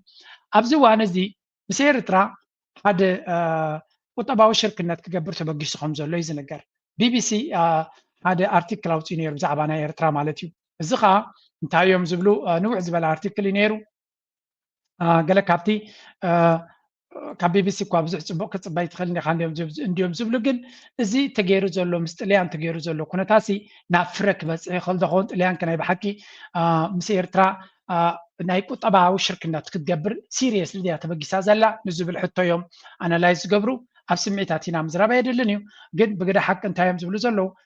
الآن أبز حجك أربعة مسير تراخد جبرة تخل تبغسوتات زر نجار يلن مهنياتو التي بتناي ماتيو بلان زبلوه أب إسرا حمشتن نزجبرو بروجكتات درو جنزب أو تيوميم أب كود ديفاردي أب كلا هجر درو كجبرو جميرهم كم زلون سلزي هرترا بتنك قدامو زلوا بمنجس درجة يلا ببعتنا يتكالا درجة جن هاي قالتنيو هيسافر ذا الديريكتور زي قال إيرتراويان أب منستري نا إنفستمنت كالن دسر حزنا برو رخيبهم يوم دزاربهم زلوا أنا أبنت أب إسرا حمشتن ورحش الدشته أبروما هذا سميت تخايدن يورو سدما جورجيا ميلون تمرح حزنا برد هذا نتبكلت بليون يورو دما إنفست قبل مخانا نجيرالا أبزدما توم أبو كونوز خلص تبالو it announced that a number of projects would be carried out in the development of Ethiopia's health systems na Ethiopia na أبو invest قبرو كمون higher education infrastructure the democratic water supply contact and the acceleration of Angola's economy كمون أب أنغولا كله مس تونسيا 400 مليون كمون إيطاليان برايم مينستر أورسولا أبس تاع يوروبيان كوميشن كوينا زغبرتو ديل سينيرو سلازي أبو درو ناب إيرترا زخون مدب كم زلوا أي جلس أتن زبل مجلس يوم أو يوم نيرم it's good to structure of Eritrea. The legal and systemic structure of Eritrea. The reason why Italy is moving to Africa is driven. Okay, now Africa is a zolo magnet nutsuriu. Now Eritrea gets akhir Kate Khaldo. The government of Eritrea issued a decree. Nabenet hade policy na investment na Eritrea yom discuss go rabzi in times of blue. It was designed to promote exports. Eritrea ab 94 abila had a watch na macro policy comes gabaret. مستي أبتجزي هجروا على ناي ماكرو إيكونومي ناير تراب استغاير اللوجزي مالتيو أبوز وات بوليستات كم زلون نت بوليستات discuss ناقبريم أبزيز ريو كاتيلهم you know what comes from chaos and to بحتر زبالة بزحنا بتاعتي تنكفت أرتيكل نوح زبالة ديو حتى أنا نعي زجرة متنك بلازغل نايتي financial architecture na Eritrea يزاربو كمون بوليسيتات na Eritrea يزاربو كمون حدا كابتي توم كامبانيتات na بإرترا نكموتو كهبدوم زغل زبهال لك كمتن ناي كندا كامبانيتات بشاك متأخر لو زجات من ناي human rights أجمع كجات من سلزغل كاو كفر هاي خلايا زبل حسابي يبقرو انتايو صغا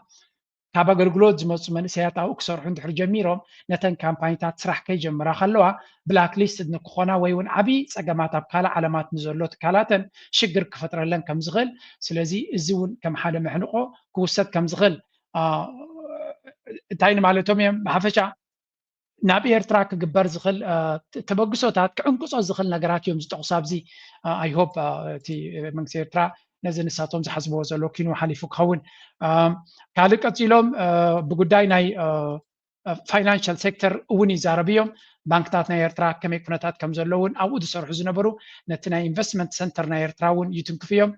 لذي درو زبي بيسز جبر زلوا بحثر زبالن تايك بلو يخلانه نتي ككايد زغل investment أم عنكاف سرح كسرح كم زغل ويون نتن كامبانيتات زخون يقولنا بيرترا كبجسا زغل انكفاتنا مفتعر درو تواديدهم دسبيو أكلات ويون تكالات كم زلوا نمجنزاب زعكلي زمسو زلوا بومنصر دما نالبات من سيرترا لك كمتم أجندات غيرهم زشرحون عتاتهم دي بانك مقبار ببوليسي درجة لو تناقبر نزيهم سبازياتهم نزح جد بقصلوا حسابات نخي انكت دقي مع إيرترا صبوغ زخونة تبقسوتات وسيدا كتبر عنون تتغل دسم بلنا يزبلانه معناتو إذا تبقسو زلو بزو حساب كاتسفا غيرو لزلو قداي كفشل ويون كودق سلازين دالي أمو داتا على البي بي سي دوتش بيل كالوت ميدياتات نمرابا عالم أبير ترازمت صبوغ نجر كميجر كان بحماق تتحزو كميجر كادم نتي تسفا كم زهيلو تقبر أبو نينويح عمتات تمكرو زلوم يوم انتهي تأجنداناتهم بالحر مقارجة زلو كردانا يكلنيو حانت هاجر كابزلاتو حدا هزبي كابزلو ونقمي تكمت ولا ون محجين تديقات مستفل عليه مغنيات عديش تسفاك مسخلو سلامتاين عكت انكس تفتن أنا كردانا زي كل نقريقن الزون أستوعي لنا كن رياض زلناينا هذا حدا أرتيكل وزيل لابزون مستيراوي سندي لهم يموت يوم مزلو نابنت زي باتريك هاينش زبهالالو حدا جرمناوي غازيتنيا دي ولا اكتيفيست ولا اناليست whatever expert قالي كمتاتيو يتصف إذا أرتيكل نسو صحيف وازلو نو بحرتيكل يا كاب كل أسكن تايمريتو بداينا يرترا أنس أب إيرترا زلوم سلسي كامن تايز بقسي زوم سبازياتو أنا يردانن إذا أرتيكل زيا سفع زخونة تحستول هو بزعبا كالارستي أب نيشتي كفالة تحت واي درجة دما أب إيرترا حدا نقر تخايدو يبل حقنتون حسوتون يسترقاقص إليه ترقاقص أنا فلتنيقن كاب كلها نعا هايلايت جيرو تايز بلالو سودانس فيتران سباي ماستر صلاح عبد الله Gosh Malatio met key Islamist figures in Asmara on August 20. The talks hosted by Eritrea's President Isaias Afwerki focused on Islamist prospects returning to power. زياد بلوكم أنا قبل الإيرترا زلوا بمجلس كترقبلوا أي تخلني خاز بلوكم قبل الإيرترا زلوا مجلس أنا جل اليوم أنا مجلس ولا مخنيات ونكرقبلوا يكالكم كم نريد زلنا تي أرتيكل بزعبان تاي تزارب زي نإيرترا كما جندا إتي وازلو أب سودان حميتي منقستا قيمو محلاي فتسمالو مرحنات نخقبر زخا أب نيالا زبالة السودان نممكال حدش منقستنا يزي بحميتي سمراح حميتي takes oath at the head of another presidential council de facto separation of Sudan state Sudan أكلت نممكالا زتبقى سقع زينا نرزلنا زين خير قاطم دي وين زين مسلات دي ونزي نمزرراب دي حدا قد أسركب كم استخايدة زين قرزلو أبي تخايدو بمن تخايدو تارتيكل نيرترا كنت في دزجبرة زتري وزن لهم Washington revives peace push for a year after a year of drift أب حجر سويسرلاند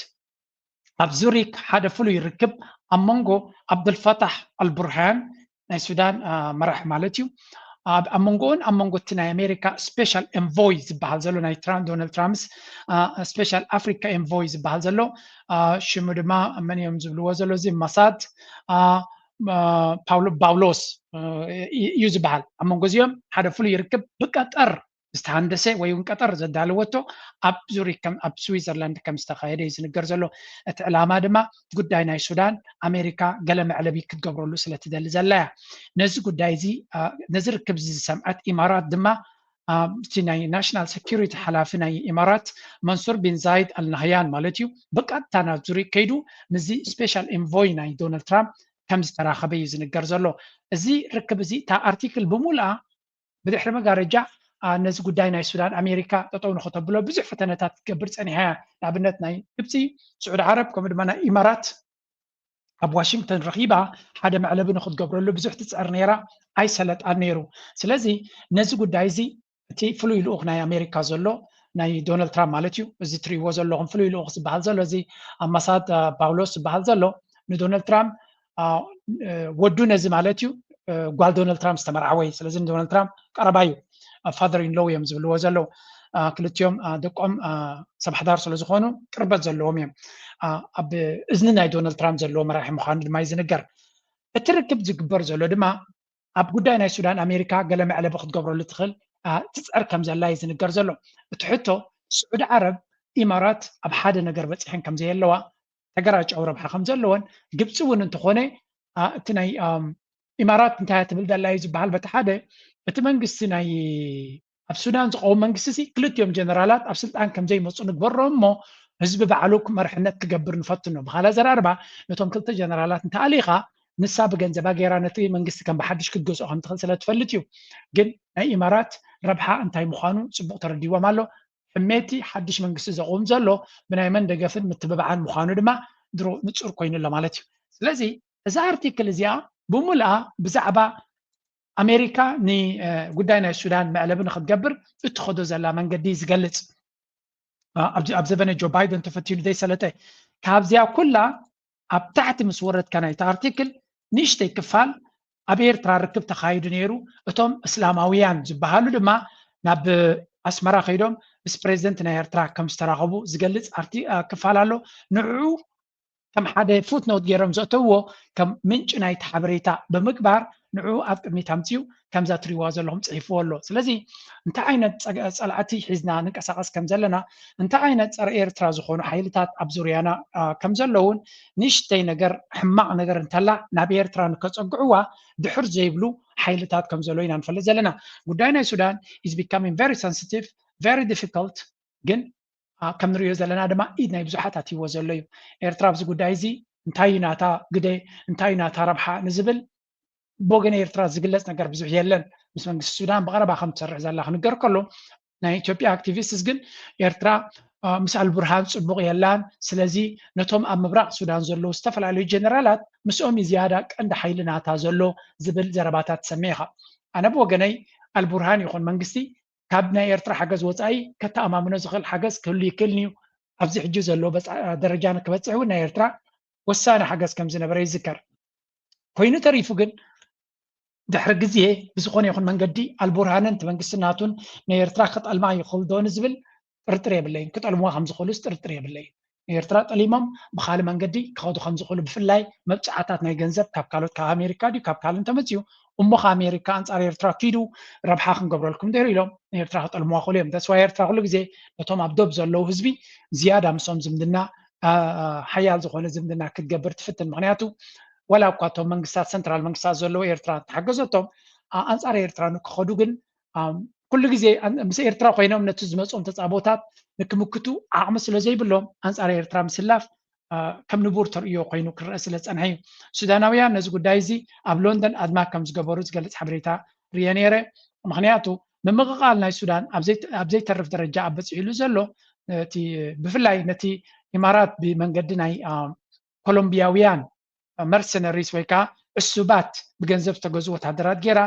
ንሕሜት ጠቕላላ ንከይሰዓር ትገብሮ ዘላ ኩነታት ኣብ ዓለም ደረጃ ንክፍለጥ ኣብ ዩኬይ ሰላማዊ ሰልፊ ብሱዳናውያን ዝተካየደ ከም ዝነበረን እዚ ድማ ኣብ ኩሉ ማዕከናት ናይ ዓለም ኣብ ኩሉ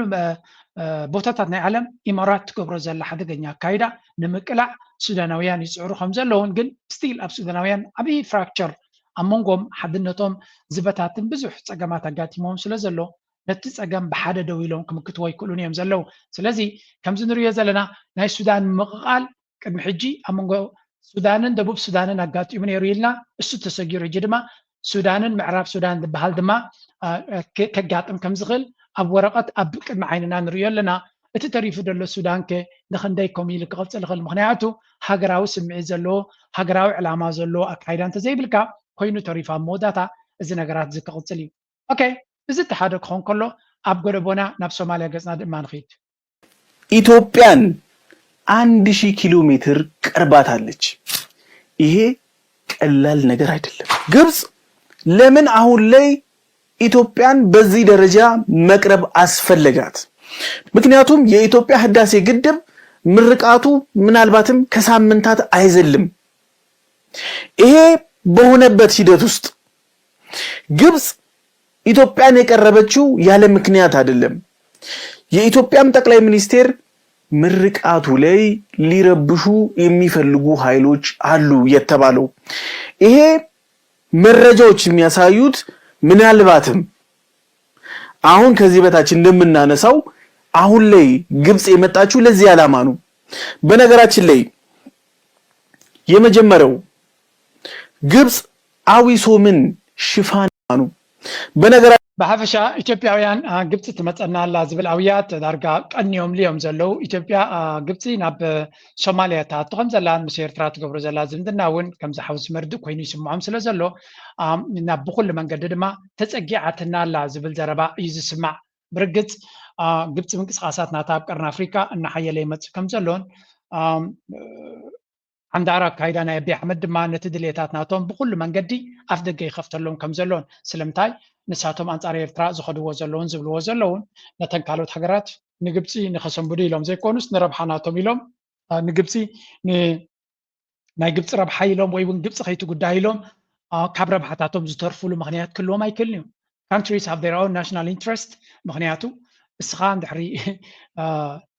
ني لولاونا ني حنت حجر كتجهز نقوم مشيتن تجزجس علىها حجرات مزربحن كخدا سوماليا سقعت كاب إثيوبيا خمسة لون فلوتيو سلزي ناي جبسي ممتع كابتن إثيوبيا خد دبرت خلا جندا كخاف أن يكل نزبل علامات كلهم جبسي دما حاجة سكبكميت ولا ملا بوجن يرتراك خون كله دما مس جبسي زي ساعة بوليتيكا وسجم حلي ناي فلتنيو جن مس جبسي ني يرتران دما هذا بقارب عن خلتين كسر زخيل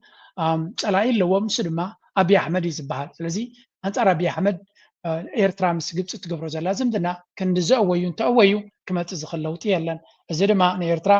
valid reasons قبول مغنياتات كم زلوا أبزن نسمع. የሽግግር መንግስት በህዝብ ያልተመረጠ መንግስት የባህር በር አሳልፎ የመስጠት ማንዴት የለውም። አሁን ወደ ሚዲያ ብዙ አላወጣ ነውም ግን ማንዴት የለውም። በህዝብ የተመረጠ መንግስት ነበር ይሄን ማድረግ የነበረበትና ወዳጆቻችን ይሄን በደንብ ያቃሉ ያነሱም ነበር የራሳችሁ ድክመት ነው ብሎም ያነሱ ነበርና እነኚህ ጉዳዮች ያነሳን ቢያንስ የኛ ኢንትረስት ባዶ እንዳልሆነ በጣም ጀስቲፋይ የሚደረግ ጉዳዮች እንዳሉት ለማስረጽ የተሰሩ ስራዎች አሉ። ይሄ እንግዲህ ቅድም እንዳልኩት ከወታደራዊ ዲፕሎማሲ ትርጉም ስንነሳ ስለዚህ ትሪጎ ዘለኹም ድማ እንታይ ዝብል ዘሎ ኣብ 91 ናጽነት ናይ ኤርትራ ክበጽሕ ከሎ ዝነበረ ኣብ ኢትዮጵያ ዝነበረ መንግስቲ ይወደግ ንመለስ ማለት እዩ ኣብ ደገ ባሕሪ ናይ ኤርትራ ሲ ናጻነ ክትወጽእ ብምሉእ ኣብ ደገ ባሕሪ ወሲዳ ናጻነ ክትወጽእ ሲ ንክባ ስልጣን ኣይነበሮን መን ስልጣን ነይሮ ኢልካ በፍንጫ ይኮ ኣፍንጫኻ ጉሪፋትካ ናጽነታ ረኺባ ኤርትራ ናጽነታ ድማ ኤርትራ ሓራውፅያ ጥራይ ኮነት ነቲ ኣብኡ ኣብ አዲስ አበባ ዝነበረ መንግስቲ ኮራርምቱ አርጊፋ ነጊርናኩም ኮይና ኮራርምቱ አርጊፋ ምስ ሓንቲ ጃኬትን ምስ ሓንቲ ቦርሳን ህዝባ ገይሩ ናብ ዚምባብዌ ከም ዝኸይድ ገይራ ንአዲስ አበባ ብታንክታት ኣትያ ተቆጻጺራ መለስ ዜናዊ ኣብ ስልጣን ከም ዝመጽእ ገይራቶ እዚ ጥራይ እኹል ነይራ ኣብ ታሪኽ ግን ኤርትራ ኪኑ ዝሰገረ ብልሒ ስለ ዝነበሮም ኖ ብቕልጥፍና ናጽነትና ረኺብና እንተኾነ ህዝቢ ኤርትራ ከይደልዮ ዶ ናጽነት ብምባል ናይ ዓለም ሕግን ምምላእ መሰር ርእሰ ውሳነ ድማ ዝነበረ ሃገር ስለ ዝኾነ ኤርትራውያን መሰር ርእሰ ውሳነ ዘለዎም ህዝቢ ስለ ዝኾኑ ምክንያቱ ብመግዛእቲ ናይ ኤውሮጳ ዝተገዝአት ሃገር ስለ ዝኾነት ሪፈረንደም ኣካይዶም 99% ድማ እወን ናጽነት ብምባል ሓንሳብን ሓዋሩን ዘየዳግም ወታደራውን ብፖለቲካውን ብፍትሓውን መንገዲ ሕቶ ናይ ኤርትራ ተዛዚሙ ምናልባት ንስኻ ኣብ ኮማ ደቂስካ እንተ ነርካ ወይ እውን ኣብቲ ናትኩም ናይ ታሪክ ትምህርቲ እንተደይምሂሮምካ it's not our problem it is your problem ስለዚ ክሳብ ሎሚ ድማ እዚ ሕጂ ዘብሎም ዘሎ እዚ ሓደ ናይ መንግስቲ ሰራሕተኛ ወታደራዊ ሓላፊ ናይ ኢትዮጵያ ዝብሎ ዘሎ ዘረባይ ኣቃሊልካ ክረአ ዝኽእል ኣይኮነን ምስቲ ዘሎ ኩነታት ኣተሓይስካ ክትሪኦ ከለካ ድማ ንኩናት ከምቲ ኣቀዲሞም ከሪአኩም ፀናዕኩ ናብ ዓሰብ ንገብሮ ዘለና ጉዕዞ ብዝፀዓቐ መንገዲ ድሕሪ ምምራቕ ናይ ሕዳሴ ግድብ ናብኡ ምምላስና ኣይተርፍን እዩ ዝብልዎ ዘረባ ካብ ዝብገስ እዩ ስለዚ ምስ ግብፂ ዝግበር ዘሎ ሽርክነት ድዩ ምስ ካልኦት ኣብቲ ከባቢታት ምስ ካልኦት ሓይልታት ዝግበር ሽርክነት ናይ ኤርትራ ኣዝዩ ኣገዳሲ እዩ ኤርትራ ድማ ወደባታ ምስ ዝደለየት ሓይሊ ክሰርሓሉ ትኽእል እያ ምስ ዝደለየት ሓይሊ ስለዚ ልኡላዊት ሃገር እያ ካብ ልኡላውያን ንላዕሊ ልኡላዊት ሃገር እያ ስለዚ ኤርትራ ንወደባታ ንመን ትቦ ምስ መን ትሻረኸሉ ምስ መን ትሰርሓሉ ንኤርትራ ዝምልከት እምበር ንማንም ሓይሊ ዝምልከት ኣይኮነን ግን አንጻር ኤርትራ ዝግበር ዘሎ ፕሮፓጋንዳ መጠኑ ሰፊሕ ብዘረባ ድማ ብብርትዕ ዝረበሉን ዝጉዝጎሰሉን ዘሎ ግዜ ኢና ዘለና ነፍሲ ወከፍ ኤርትራዊ ድማ ብቐረባ ዝከታተሎ ዘሎ እዩ ወገን ኢትዮጵያ ግን ናይ አንጾርጾሮት ኩናት ክግበር ከም ዝኽእል ወይ እውን ናይ ተስፋ ቀቢፀ ተስፋ ኩናት ክግበር ከም ዝኽእል ዝእንፍት ኩነታት ስንርኢ ኣለና ኢና ስቲል እቲ አብይ አሕመድ ብዘይ ዝኾነ ይኹን ቃልሲ ብዘይ ዝኾነ ይኹን ተበግሶሲ ስቕ ኢሉ ክሓልፎ ይኽእል እዩ ንዝብል እንተሓሊፍዎ እውን ገይን ኣብዚያ ንፅርቲ ኩናት ክተርፉን ዝኽእል ተኽእሎ እዩ እንተተሪፉ ግን ኢትዮጵያውያን ልቢ ስለ ዝገበሩ ወይ ኣቢ ልቢ ስለ ዝገበረ ዘይኮነ ዓቕሚ ስለ ዝሰኣነ ጥራይ ናትና ኢንተርፕሬቴሽን ናትና መደምደምታ ክኸውን ዝኽእል ኣቢ ምቹእነት ስለ ዝሰኣነ ሓይሊ ስለ ዝሰኣነ ድልውነት ስለ ዝሓፀሮ ዳ እምበር ንኤርትራ ልኡላውነታ ስለ ዘኽበረ ወይ እውን ክብሪ ናይ ህዝቢ ኤርትራን መንግስቲ ኤርትራን ሃገር ኤርትራን ስለ ዘለዎ ይኮነ እዚ እውን ንፁር ዝኾነ ስእሊ ክህልወና ፅቡቅ ኮይኑ ይስማዓኒ ቢካዝ we don't want to be confused በቲ ዕላማታት ናቶም በቲ ኢንቴንሽንስ ናቶም ክንደናገር የብልና ግን እዚ ንሕና ንብሎ ዘለና ካልኦት ሓይልታት እውን ኣብቲ ዞባና ብብዝሒ ይንቀሳቐሱ ከም ዘለዉ እውን ብዙሓት ይዛረቡ እዮም እዚኣ እስከስምዕዋ ኣሕባይ ተባሂሉ ኣብ ዝኽየድ ዘሎ መስርሕ ዝተጋጠመ ውድድር ኣብ መንጎ ናይ ሚድል ኢስት ሃገራት ዝገብርኦ ዘለዋ ኣብ ቀርኒ ኣፍሪካ ምጉያይን ስትራቴጂካዊ ዝኾነ ቦታታት መሓዝን ነቲ ብሰላም መንገዲ ክገብርኦ ዘይከኣላ ነተን ሃገራት ኣብ ምሕያልን ዓቕሚ ኣብ ምድላብን ሓጊዘን ብድሕሪኡ ዘካይድኦ ዘለዋ ናይ ቢዳዙር ዝተገዝአ ኣፅዋራት ናብ ቀርኒ ኣፍሪካ ምእታው ኣዝዩ ኣሰካፊ ዝኾነ ደረጃ ብምብፅሑ ሓደ ካብ ኣብዚ ጉዳይ እዚ መፅናዕቲ ዝገበረ ትካል ከምዚ ዝትሪእዎ ዘለኹም እቲ ኣማቢን ጋልፍ ስቴትስ ኣክተርስ ኤክስፓንዲንግ ኤንጌጅመንትስ ኢን ኢስት ኣፍሪካ ዝብል ኣፍሪካ ሰንተር ፎር ስትራቴጂክ ስታዲስ ዝብል ኣካል ዘፅንዖ እሞ ሕጂ ኣብ ጁላይ 2025 ዝወዳደራ ዘለዋ እሞ ዝዓበየ እጃም ዝሓዘት ከምዚ ትሪእዎ ዘለኹም ዩናይትድ አረብ ኤሚሬትስ ኮይኑ ከምዚ በዓል ኢትዮጵያ ትሪእዎ ዘሎ ናይ ኮሪደር ፕሮጀክት ዝብልን ካልኦት ኣብ ካልኦት ሃገራት እውን ዝገበርዎ ኢንቨስትመንት ዘርኢ ኮይኑ እቲ ዝዓበየ ትገብር ደላ ዩናይትድ አረብ ኤሚሬትስ ኮይና ሳዑዲ ዓረብያ እውን ካብኡ ዘይነኣሰ ኣብዚ እቲ ኣትዮሞ ዘለዉ ሴክተር ኮይኑ እዚ ግን ዝዓበየ ነቲ ድሌታቶም ክዓውቱ ክብሉ ኣብዚ ነቶም ክተንብዎ ትኽእሉ ክንፅሕፈልኩም ኢና እዚ ሕጂ ናይ እናቶም ናይ ኢኮኖሚክ ኢንተረስትን ኣብ መንጎኦም ዘጋጠመ ባእስን ንዑ ዝዓብልሎ ነገር ምዃኑን كم نريد لنا نبوح وان زغطليتي ناي عرب حجرات ابتي زوباتي تشاوتو غالف ستيت تشاوتو زلو اب سودان يكون اب صوماليا يكون اب اثيوبيا حدش تريو يكونن درجه للعمش شدش شو عامت زغطله كنتاتنا نرزلنا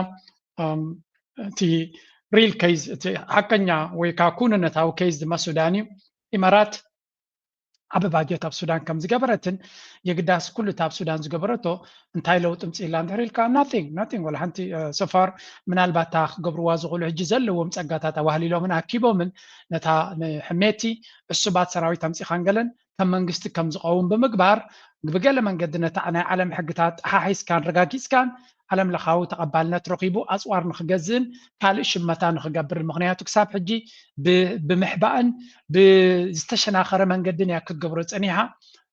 إمارات مالتيو استفعل على من قدتي حبيب كام كبار دمان ناك بدون مسيلو مغنياتو كل تي زتقبلوش تاراتات علم نافلتتون علم إنها تزاربتهم تمسس لزلا I think من البات تي نايتكالوت قدبو قدفنا حنتي كابن زلا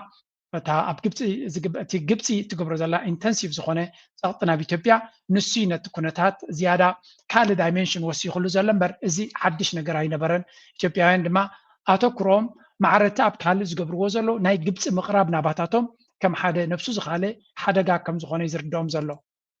ጀምራለች Egypt is deepening its military presence in Somalia through the African Union Support and Stabilization Mission in Somalia, AWASOM. በአዊሶም ጉዳይ ከሶማሊያ መንግስት ጋር ስምምነት ላይ ደርሳለች። ይሄ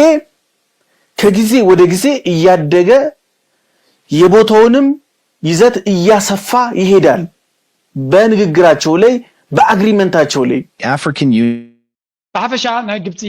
ናብ ሶማሊያ መታዋ ርጉጽ እና ኾነ ይመጽ ከም ዘሎን ኣብዚ ቀረባዋን ሰራዊቶም ናብ ስራሕ ካኣቱ ምዃኑ ይዝንገር ዘሎ ስለዚ كون داي كون زي كونه ماس كن متاع عقن راي زبل السودان حنك دفعجي ابنا يرتراون تمفتات عليو The Horn of Africa is on edge.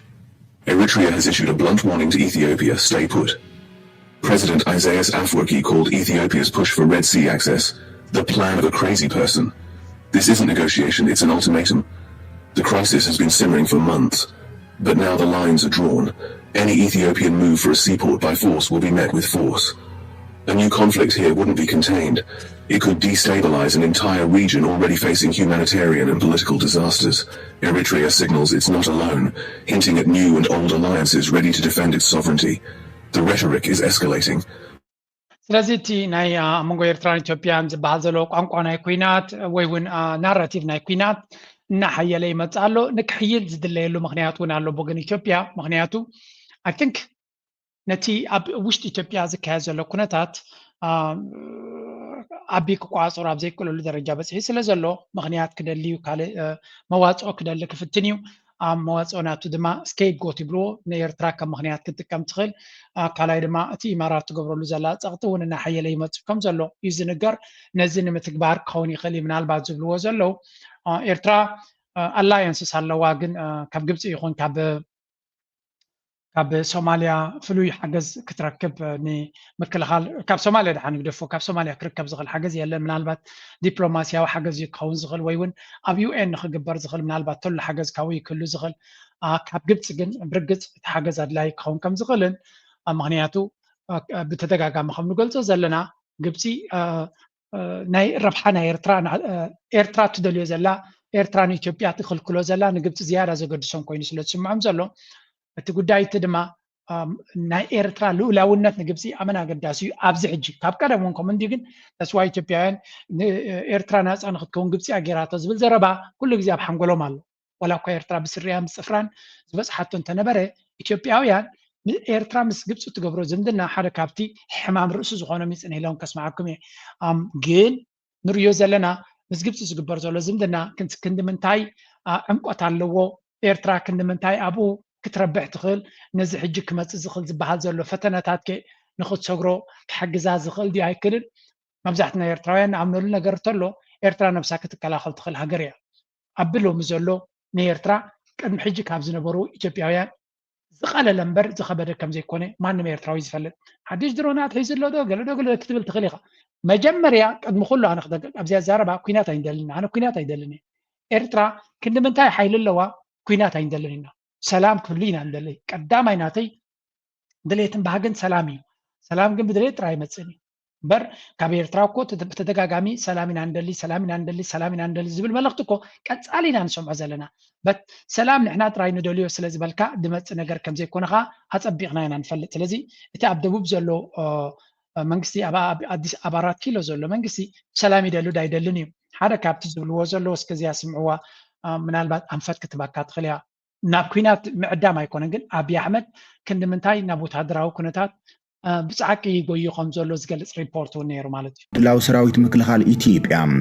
ሰራዊት ኢትዮጵያ ብዓሰርታት ኣሽሓት ዝቑፀሩ ምልምላት ሓደሽቲ ወተሃደራት ኣብ ዝተፈላለያ ማእከላት ታዕሊም መሪቖም ምረቓ ዓብዪ ገድቢ ሕዳሰ ስዒቡ ምስ ግብፂ ምስ ኤርትራ ዘለዎ ደባዊ ዘይምርግጋዕን ሕቶ ኣፍ ደገ ቀይሕ ባሕርን ብወገን ሱዳን ዘሎ ዘይርግእ ኩነታትን ምብራቃዊ ሸነኽ ምስ ሶማልያ ተዛሚዱ ዝረኣዩ ዘለዉ ሓደሽቲ ወተሃደራዊ ምዕባለታትን ከምኡን ኣብ ውሽጢ ዘለዉ ዕጥቃዊ ግጭታት ሓዊሶም ኢትዮጵያ ኣብ ወጣሪ ኩነታት ፀጥታ ከም ዘላ ተዓዘብቲ ይገልጾም ሓይልታት ምክልኻል ኢትዮጵያ ሎሚ 24 ነሓሰ ካብ 3 ማእከላት ታዕሊም ብኣሽሓት ዝቑፀሩ ምልምላት ወተሃደራት ተመሪቖሎም እቶም ሓደሽቲ ተመረቕቲ ካብ መበል 10 ዙር መሰረታዊ ወተሃደራዊ ታዕሊም ዝዛዘመት ቤት ትምህርቲ ስልጠና ኮንቲንጀንት ሕርሶም ላዕለዋይ ደረጃ ስልጠና ቤት ትምህርቲ ወተሃደራዊ ጦላይ ከምኡን ብር ሸለቆ መሰረታዊ ወተሃደራዊ ታዕሊም ዝተመረቑ ምዃኖም ሚኒስትሪ ምክልኻል ገሊፆሎም ሓላፊ ዋና ዳይሬክቶሬት ትምህርትን ስልጠናን ሰራዊት ኢትዮጵያ ሌተናንት ጀነራል ይመር መኮንን ኣብቲ ስነ ስርዓት ኣብ ዝሃቦ ዘረባም ኣብ ዝስማዕ መድረም ብጽኑዕ ስነ ስርዓት ዝምራሕ ሓያል ወተሃደራዊ ዓቕሚ ዘለዎ ሓያል ሰራዊት ኣማዕቢልና ኣለና ክብል ገሊፆሎም ካብ ዝኾነ ይኹን ፖለቲካዊ ውድባዊ ኣተሓስባ ነፃ ዝኾነን ሃገርን ህዝብን ዘገልግል ዘተኣማምን ሓይሊ ምክልኻል ሃኒፅና ኣለና ኢሎም ኣብ ቀረባ ኣብ ዝመፅእ ዓለም ለኻዊ ፀብጻብ ኢትዮጵያን ኤርትራን ኣብ ዓለም ካብተን ዝወሓደ ሰላም ዘለወን ሃገራት እየን ተሰሪዐን ኢትዮጵያን ኤርትራን ኣብ ዓለም ካብተን ዝወሓደ ሰላም ዘለወን ሃገራት ተሰሪዐን ምህላውን ኣብ 2025 ግሎባል ፒስ እንታይ ኢና ንርኢ ዘለና ኣቢ ብብዝሒ ሰራዊት ምምልማል ሓደ ካብቲ ቀዳማይ ኣጀንዳ ስርሑ ኮይኑ ዘሎ እዩ ሰራዊት መንእሰይ ወሲድካ ወታደር ጌርካ ፋብሪካ ናይ ወታደራት ጌርካ ብብዝሒ ወታደራት ምምዕባል ንሪኦ ኣለና ግን እቲ ዘሎ ወታደር ቁፅሪ ውሒድዎ ይኮነን ኣብ ሽግር ኣጋጢሞ ዘሎ ብቅዓት ውሒድዎ ኣብ ዝሓለፈ ገምጋም ኣብ ዝገበርሉ እውን እንተሪኢና ናይ ቁፅሪ ናይ ሰራዊትና ፀገም ኮይኑ ዝብል ገምጋም ኣይኮነን ነይሩ ብቅዓት ናይ ሰራዊትና ፈፂንካ ዝኾነ ይኹን ፀላኢ መኪቱ ገጢሙ ክስዕር ዘይክእል ደረጃ ብቅዓት ሒዙ ዘሎ ሰራዊትና ሒዝና ዘለና ዝብል መደምደምታዮም ሂቦም ባዕሎም ከምኡ ክብሉ ኢና ሰሚዕና ስለዚ እቲ ዘለዎ ኩነታት ናይ ቁፅሪ ሕቶ ዘይኮነ ናይ ብቅዓት ሕቶ እዩ ናይ ብቅዓት ሕቶ ድማ ቀዳማይ ሰራዊት ግዜ ዝወስድ ሓያል ሰራዊት ንክትሃንፅ ሓያል ሞራል ድማ ክህልዎ ክኽእል ኣሎ ንምንታይ ዕላማ ይቃለስ ኣሎ ስለዚ መብዛሕትኡ ኢትዮጵያ ኣብዚ እዋን እዚ ንልኡላውነቱ ይኹን ንሃገራዊ ረብሓናቱ ወሪሩ ክመፅእ ዝኽእል ሰራዊት ከምዘየለ ይፈልጥ እዩ ፅቡቅ ገይሩ ይፈልጥ ጥቢት ተዘይኮይኑ እቲ ሰብ ንኢትዮጵያ ክወርር ኢሉ ዝብገስ ሓይሊ ከምዘየለ ይፈልጡ እዮም ኤርትራ ናብ ኢትዮጵያ ወተሃደራዊ ምንቅስቃሳት ወይ ወተሃደራዊ ስጉምቲ ክትገብር ኢላ ትብገሰሉ ኣብ ኩነታት ከምዘየለ ንፁር እዩ ስለዚ ኤርትራ ይኹን ካልእ ሓይሊ መን እዩ ናብ ኢትዮጵያ ሰራዊቱ ሰዲዱ ንኩናት ዝብገስ ዘሎ ንዝብል ሕቶ መልሲ የለን because there is no one ኤርትራ ናብ ኢትዮጵያ ገዛ ወታደራዊ ምንቅስቃስ ክትገብር እያ ዝብል ባዕሎም ዝፍብርኽዎ ዘለዉ ባዕሎም ዝደፍእዎ ዘሎ ፖለቲካዊ ኣጀንዳ ዳ እምበር ካብ ኤርትራ ዝብገስ ወታደራዊ ሓይሊ ወይ እውን ካብ ኤርትራ ዝብገስ ፍሉይ ወታደራዊ ዕላማ ንኢትዮጵያ ንምውዳቕ ክህሉ ይክእል ሃልዩ እውን ኣይፈልጥን ቅድሚ ሕጂ ዘጋጥመ ኩናት እውን ኤርትራ ነብሳ ናፃ ንክትከውን ዝገበረቶ ልኡላውነታን ሓርነታን ንምዕቃብ ዝገበረቶ እምበር ንኢትዮጵያ ፖለቲካዊ ኣጀንዳ ናብ ኢትዮጵያ መሬት ንክትወስድ ወይ እውን ገለ ዕላማታት ንክትሓርም ኢላ ዝገበረቶ የለን ኣብዚ እዋን እዚ ድማ ካብ ማንም ግዜ ብዝነፀረ መንገዲ ኤርትራ ዝኾነ ይኹን ፖለቲካዊ ኣጀንዳ ኣብ ኢትዮጵያ የብላ እንተሃልዩ ኮይኑ እንደራ ናይ ኣቢ ይርይዎ ስለ ዘለዉ ንኣቢ ካብ ስልጣኑ ንምፍንቃል ከበግስዎ ዝኽእሉ ዕላማ ክህሉ ይኽእል ይኸውን እዩ however እዚ ነገር እዚ ኣቃሊልካ ክረአ ዘይክእል ኩነታት ኮይኑ እውን ይረአ እዩ ምክንያቱ ማዕረ ክንደይ ኩናት ክመፃ ይክእልኒ ንብል ኣለና ግን ብሓፈሻ ገለ ካብቶም ኣክቲቪስትስ ናቶም ዝብልዎ ዘለዉ ንስማዕ እስኪ የኤሪትሪያ ማስታወቂያ ሚኒስቴር እንግዲህ ያወጣው ጽሁፍ ላይ እኛ ተባባሪዎችን ነገር ግን ዘመቻዎች እየተካሄዱብኝ ነው ያሉት የሚለውን ነገር አውጥቷል። ግን እኛ በቀጠናው አካባቢ ላይ ሰላምና አብሮ ማደግ ነው የምንፈልገው ይላል። እንግዲህ አብሮ ማደግ እንዴት ነው ትርጉሙ የሚለውን ነገር ነው እንግዲህ አሁን ማሰቡ የሚያስፈልገው ማለት ነው። ምናልባት ይህን የምናነሳበት ምክንያት ምንድን ነው? ከኢትዮጵያ ጋር በነበረው ጉዳይ ላይ እንኳን ብናይ ጥሩ ወንድማማችና ጥሩ አብሮ ለማደግ ፍላጎት ያለው አገር አንድ አገር ስለ ችግሩ በሚያወራበት ሰዓት ላይ ምን አይነት መልስ ነው ግብረ መልስ መስጠት ያለበት? ለምሳሌ ትልቁ መቃቃሪ የመጣው እንግዲህ ኢትዮጵያ ወደ ቀይ ባህር አክሰስ ያስፈልገኛል፣ በርካታ ከ120 ሚሊዮን በላይ ቁጥር ያለ ህዝብ ነው። የህዝብ ታፍኖ እንታይ ዝብል ዘሎ ሚኒስትር ጉዳያት ወፃኢ ሚኒስትር ሓበሬታ ናይ ሃገር ኤርትራ ኣብ ዘውፅኦ ሓበሬታ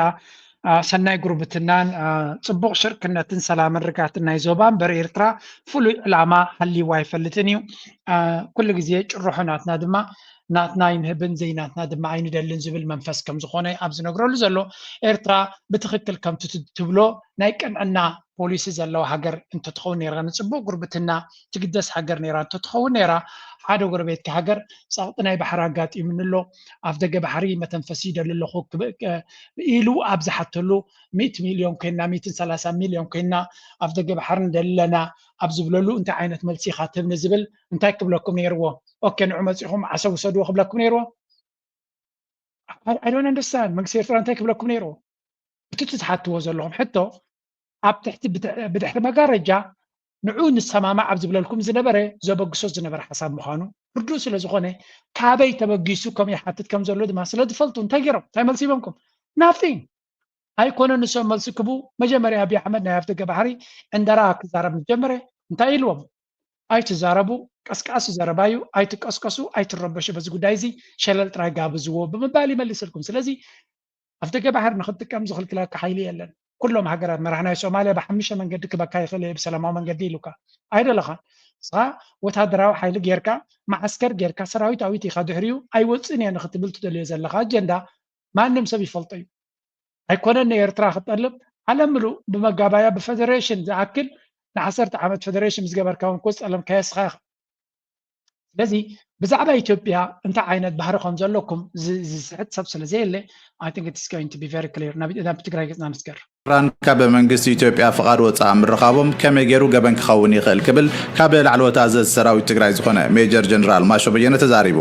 ከም ትግራይ ምስ መንግስቲ ፌደራል ዝተኣሳሰረና ውዕሊ ፕሪቶሪያ ኣሎ፣ ነዚ ተኸቲልና ንሰርሕ ኣለና። ከምቲ ህዝቢ ኦሮሞ ምስ ህዝቢ ኬንያ፣ ህዝቢ ቤኒሻንጉል ምስ ህዝቢ ደቡብ ሱዳን ብወነኑ ዝራኸብ ድማ ህዝብታት ኤርትራን ትግራይን ተተራኸቡ ፀገም ከም ዘይብሉ እዩ እቲ ጀነራል ተዛሪቡ ዘሎ። ቦረና ምስ ኬንያ እንትራኸብ ወንጀል ዘይኸውን፣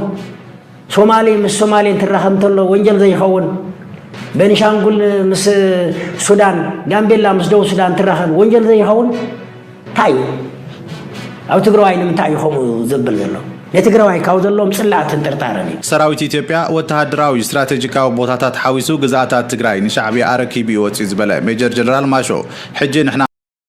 ዞባ ደቡብ ትግራይ ሃፍቱ ኪሮስ ሽምነት ቢሮ ማሕበራዊ ጉዳይን እግሪ ምትካልን ከም ዝነፀጎ ምስትካል ናብ ዝነበሮ ናይ ስልክ ፃንሒት ሓቢሩ። ሃፍቱ ኪሮስ ብፕሬዚደንት ታደሰ ዝተፈፀመ ምምዕራይ እቲ ዞባ ስዒቡ ተፈጢሩ ኣብ ዘሎ ቅልውላው ኣድሂቡ ኣብ ዝሃቦ ቃል እቲ ምምዕራይ ሰላምን ፀጥታን ብዘፈርስ መንገዲ ዝተፈፀመን ኣባላት ፀጥታ ናብቲ ከባቢ እቲኻ ኣብያተ ፅሕፈት ዞባ ኣብ ቁፅፅር ብምውዓል ዝተኻየደ እዩ ኢሉ።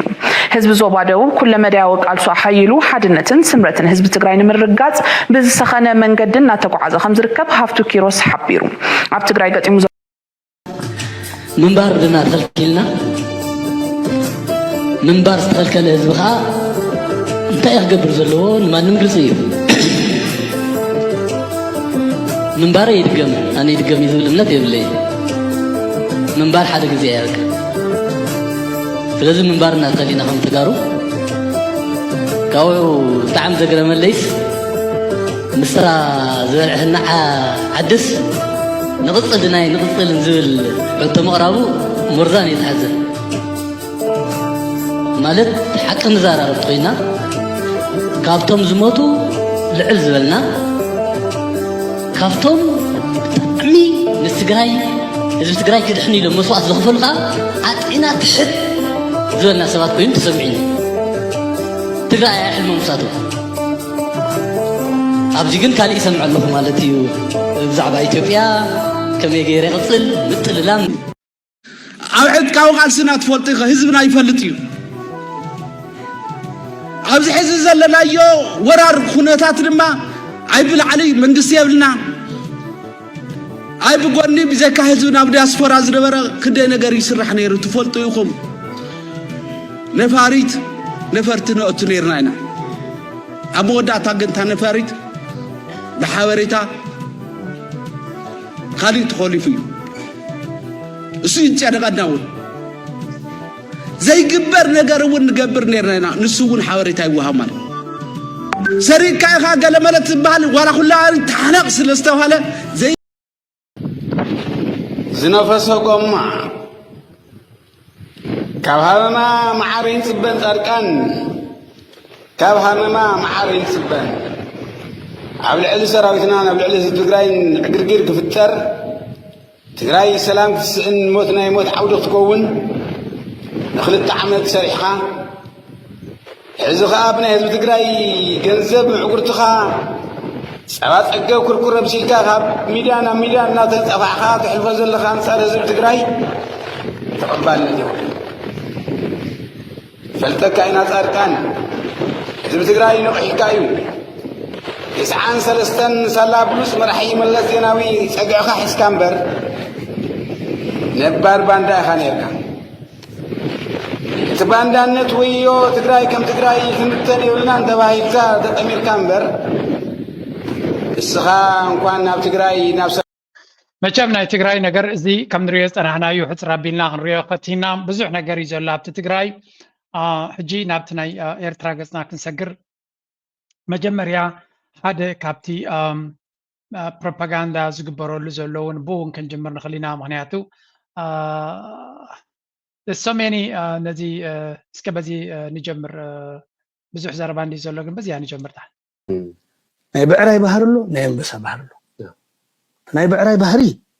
ቅድሚቱ መባእስቱ ምብፅሑ ፉፍ እንዳበለ ሓመድ ዝግምጥል ፉፍ ቀዲሙ ይደክም ማለት እዩ እዞም ናይ ፅምዶ ናይ ብዕራይ ባህሪ ዘሎ ሓዘለይ ማለት ፉፍ እዮም ዝብሉ ዘሎ ኣብ ፀላኦም ከይበፅሑ ኣብ መንግስቲ ኢትዮጵያ ከይበፅሑ ኣብ ብርጌና ሓመዱ ከይበፅሑ ይልብሉ ኣለዉ ፉፍ ይብሉ ኣለዉ ብዕራይ ምስ ፈልጥና ባዓጭላይ ምስ መን ይክበኣስ ከይተፈልጠ ንመን ይክወግእ ከይተፈለጠ ደንኪ ዘፍርስ ከም ዝብሉ ሕፃ ይፍሕጥር ዕብል ትንበሳኸ ነቲ ፉፍ ናይ ብዕራይ ስዕ ኢሉ ዝዕዘቦ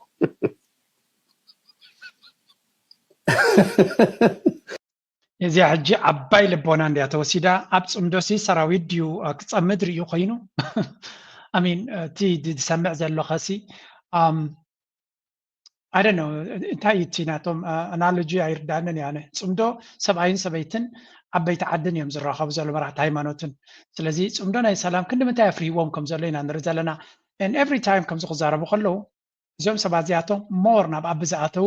ሞር ምስ ኣቢ ዝለገቡ ሰባት ምዃኖም ኢና ንርኢ ዘለና ካልእ ዓይነት ድምፂ ድማ መፅኡሎ ሕጂ ምስኡ ድማ ከተሓዞ ስለ ዘለኹ እየ እዚኣ እስከ ስምዕዋ سلام تاكتبهم سلام تلاعلهم زوم جهادهم زوم قلقلة تبلوا اللهم هو يا جماعة سلام هو جهادي هو أسلامنا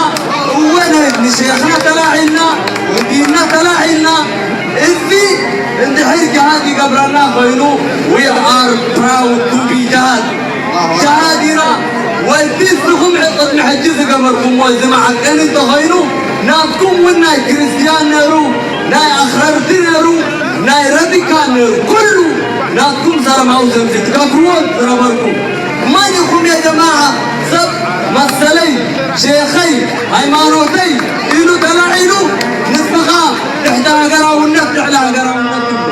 هقرا والنت من معك أننا هقرا والنت يبكم من مفتحي بكم نحنا هنا هقر نحنا هنا لتجا خمتي درينا هنا እዚ ንሪኦ ዘለና ድማ ሓድሽ ገፅ እዩ እስከ ቅድሚ ምዝራብና ቁሩብ ክንሰምዕ እንታይ ክኸውን ከም ዝኽእል ግምት ክህብ ዝኽእል ዓብ ነገር እዋዕ ሓጎሰና እዋዕ ንጉዳይና ከምዚ ጌርና ደው ክንብል ጀመርና ዝቕፅል እንታይ ክኸውን ከም ዝኾነ ንኩሉ ሰብ ርድኡ እዩ ማለት እዩ ምናልባት ሎሚ بمخنيات مأسرتي مشايخ وبمخنيات معزو قرآن بيت مرتدي مع حدي كم زجرنا تسينا نكون خلينا قل لسلاسن حمشن عمد انتهينا نرجع لنا اعتقدتي دنب تقاومو زبحال انتنيرو خينو اما وداتا قد محجو تتقاقاما بالسيم سركل يزودغ نيرو مجوجال نناتكا وجناونت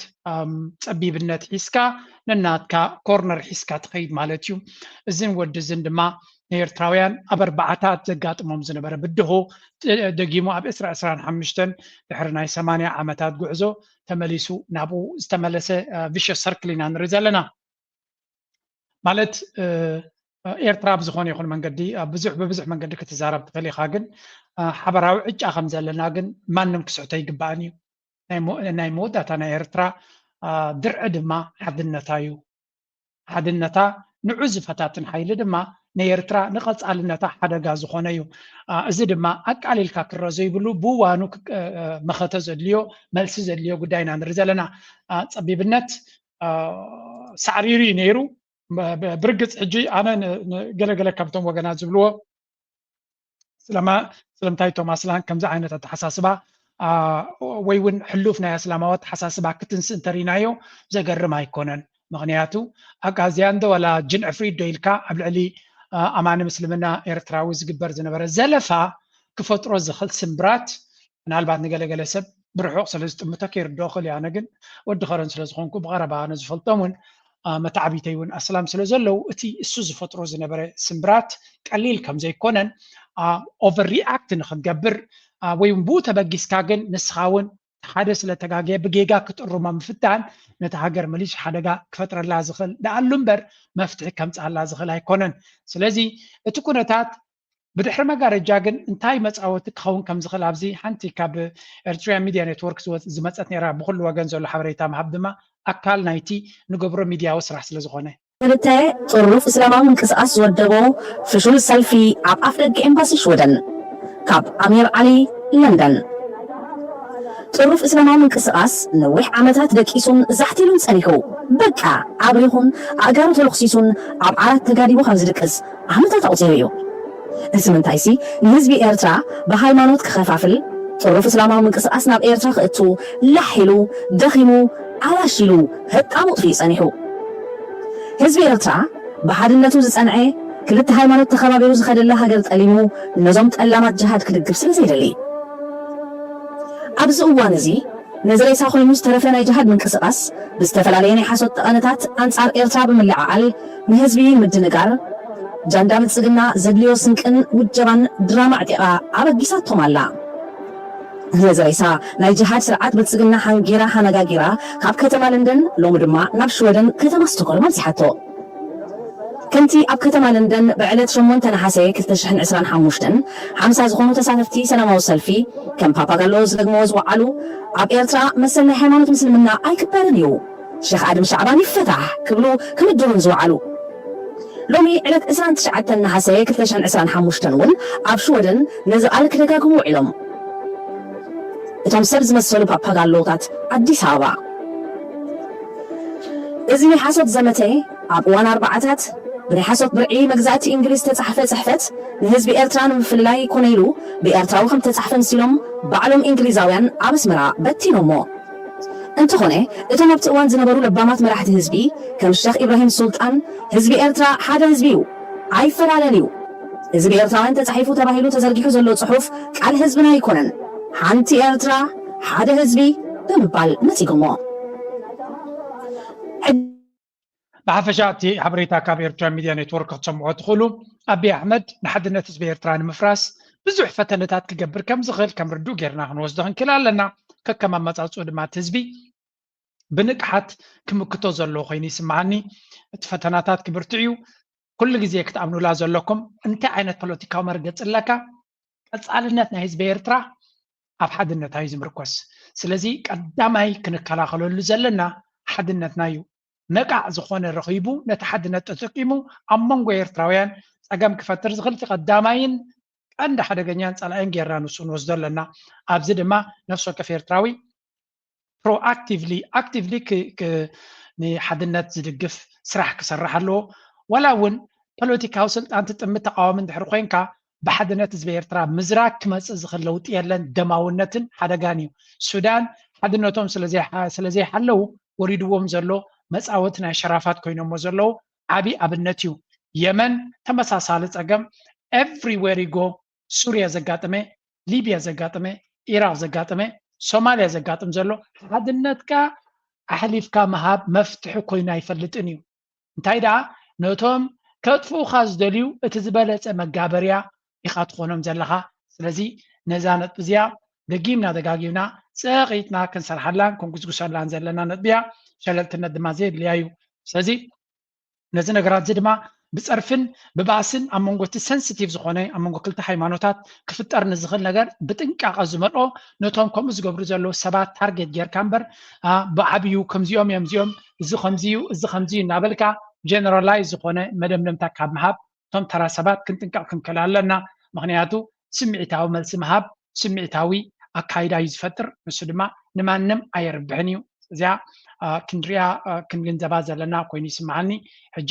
ናብ ክልተ ቪድዮታት ገይረበን ገይረ ይኹድ ሓንቲ ኤርትራ ሓደ ህዝቢ ብምባል የስ ቅንያቱ ድማ መበል 64 ቅንያት ምጅማር ብረታዊ ቃልሲ ህዝቢ ኤርትራ መስከረም 1961 ቀዳመይቲ ብረት ዝተኮሰ እድሪስ ዓዋቴ ዝኽበረሉ ምጅማር ብረታዊ ቃልሲ ኤርትራ ዝኽበረሉ ቅንያት ስለ ዝኾነ ንሓድነት ህዝቢ ኤርትራ ንቃልሲ ህዝቢ ኤርትራ ንኤርትራ ዝፈታትን ነገር ከይንገብር ክንጥንቀቕ ኣለና እናበልኩ እየ ክሓልፍ ዝደሊ ክልተ ሞቲቬት ክገብራና ዝኽእላ ነገራት ዝከክበኩም መጀመርያ ግን ካብዛ ርእሲ ከይወፃና ሓንቲ ክንጥንቀቐላ ዘለና እውን ኮይና ትሰምዓኒ ወይ እውን ክንሓስበላ ዘለና ካምቻ ብጣልያንዩ ጎና ብጣልያንዩ ማኪና ብጣልያንዩ ብሽክሌታ ብጣልያንዩ ጎማ ብጣልያንዩ ጎሚስታ ብጣልያንዩ አውቲስታ ብጣልያንዩ ፎርማጆ ብጣልያንዩ ቡሮ ብጣልያንዩ ኮሚደረ ብጣልያንዩ ፖሞዶሪ ብሎ ኮሚደረ ጥይራ ብልና ድሐም አራንሺ ብጣልያንዩ አራንሾኒ ብጣልያንዩ ሌካ ሌካ ብጣልያንዩ ሓቂ ንምዝራብ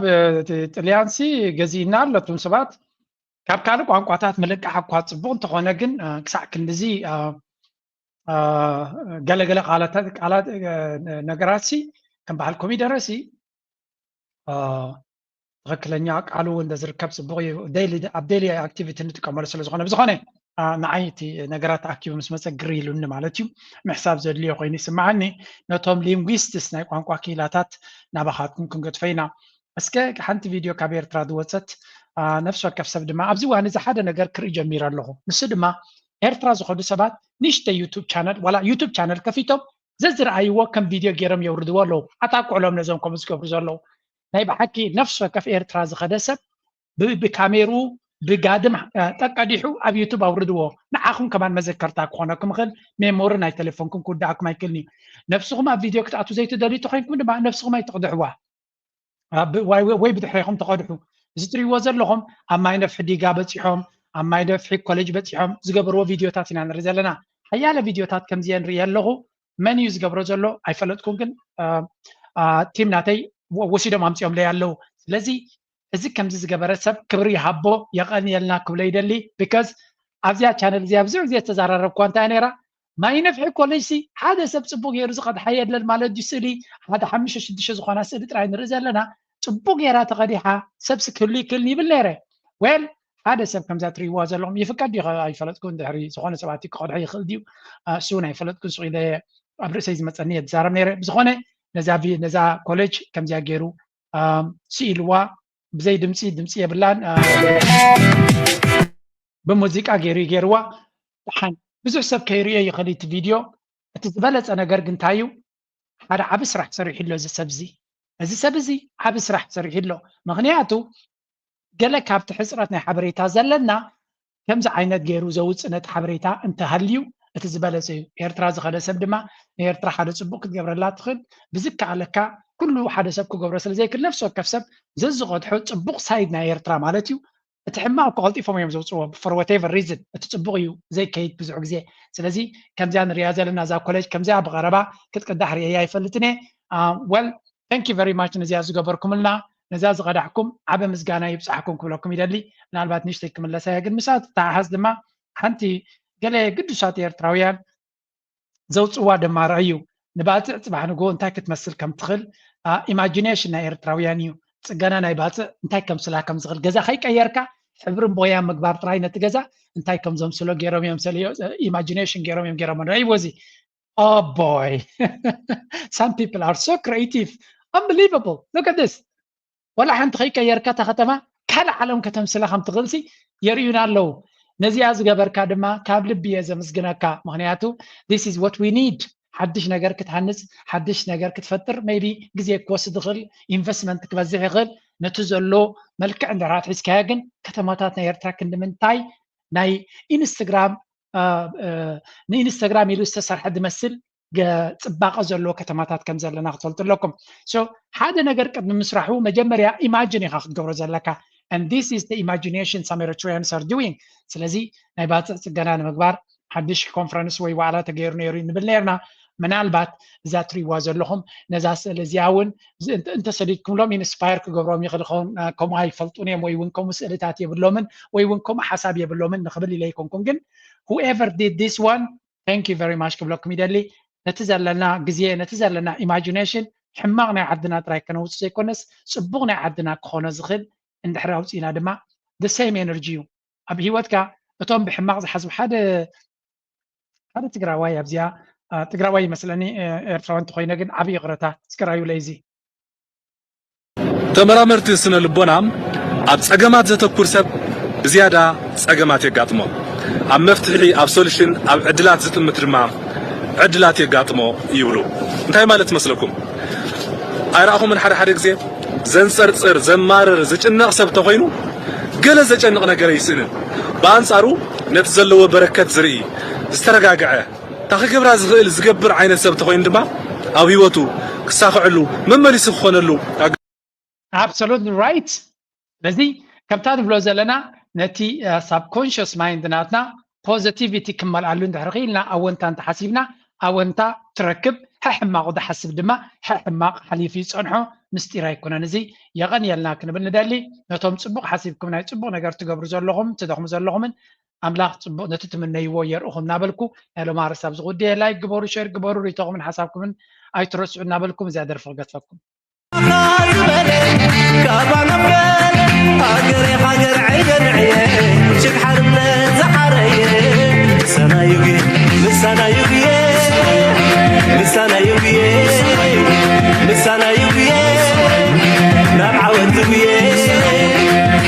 أنا كحلف نسقتنا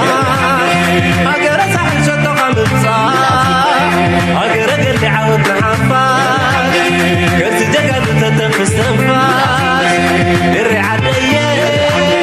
ملاك البيت الرعادية ملاك البيت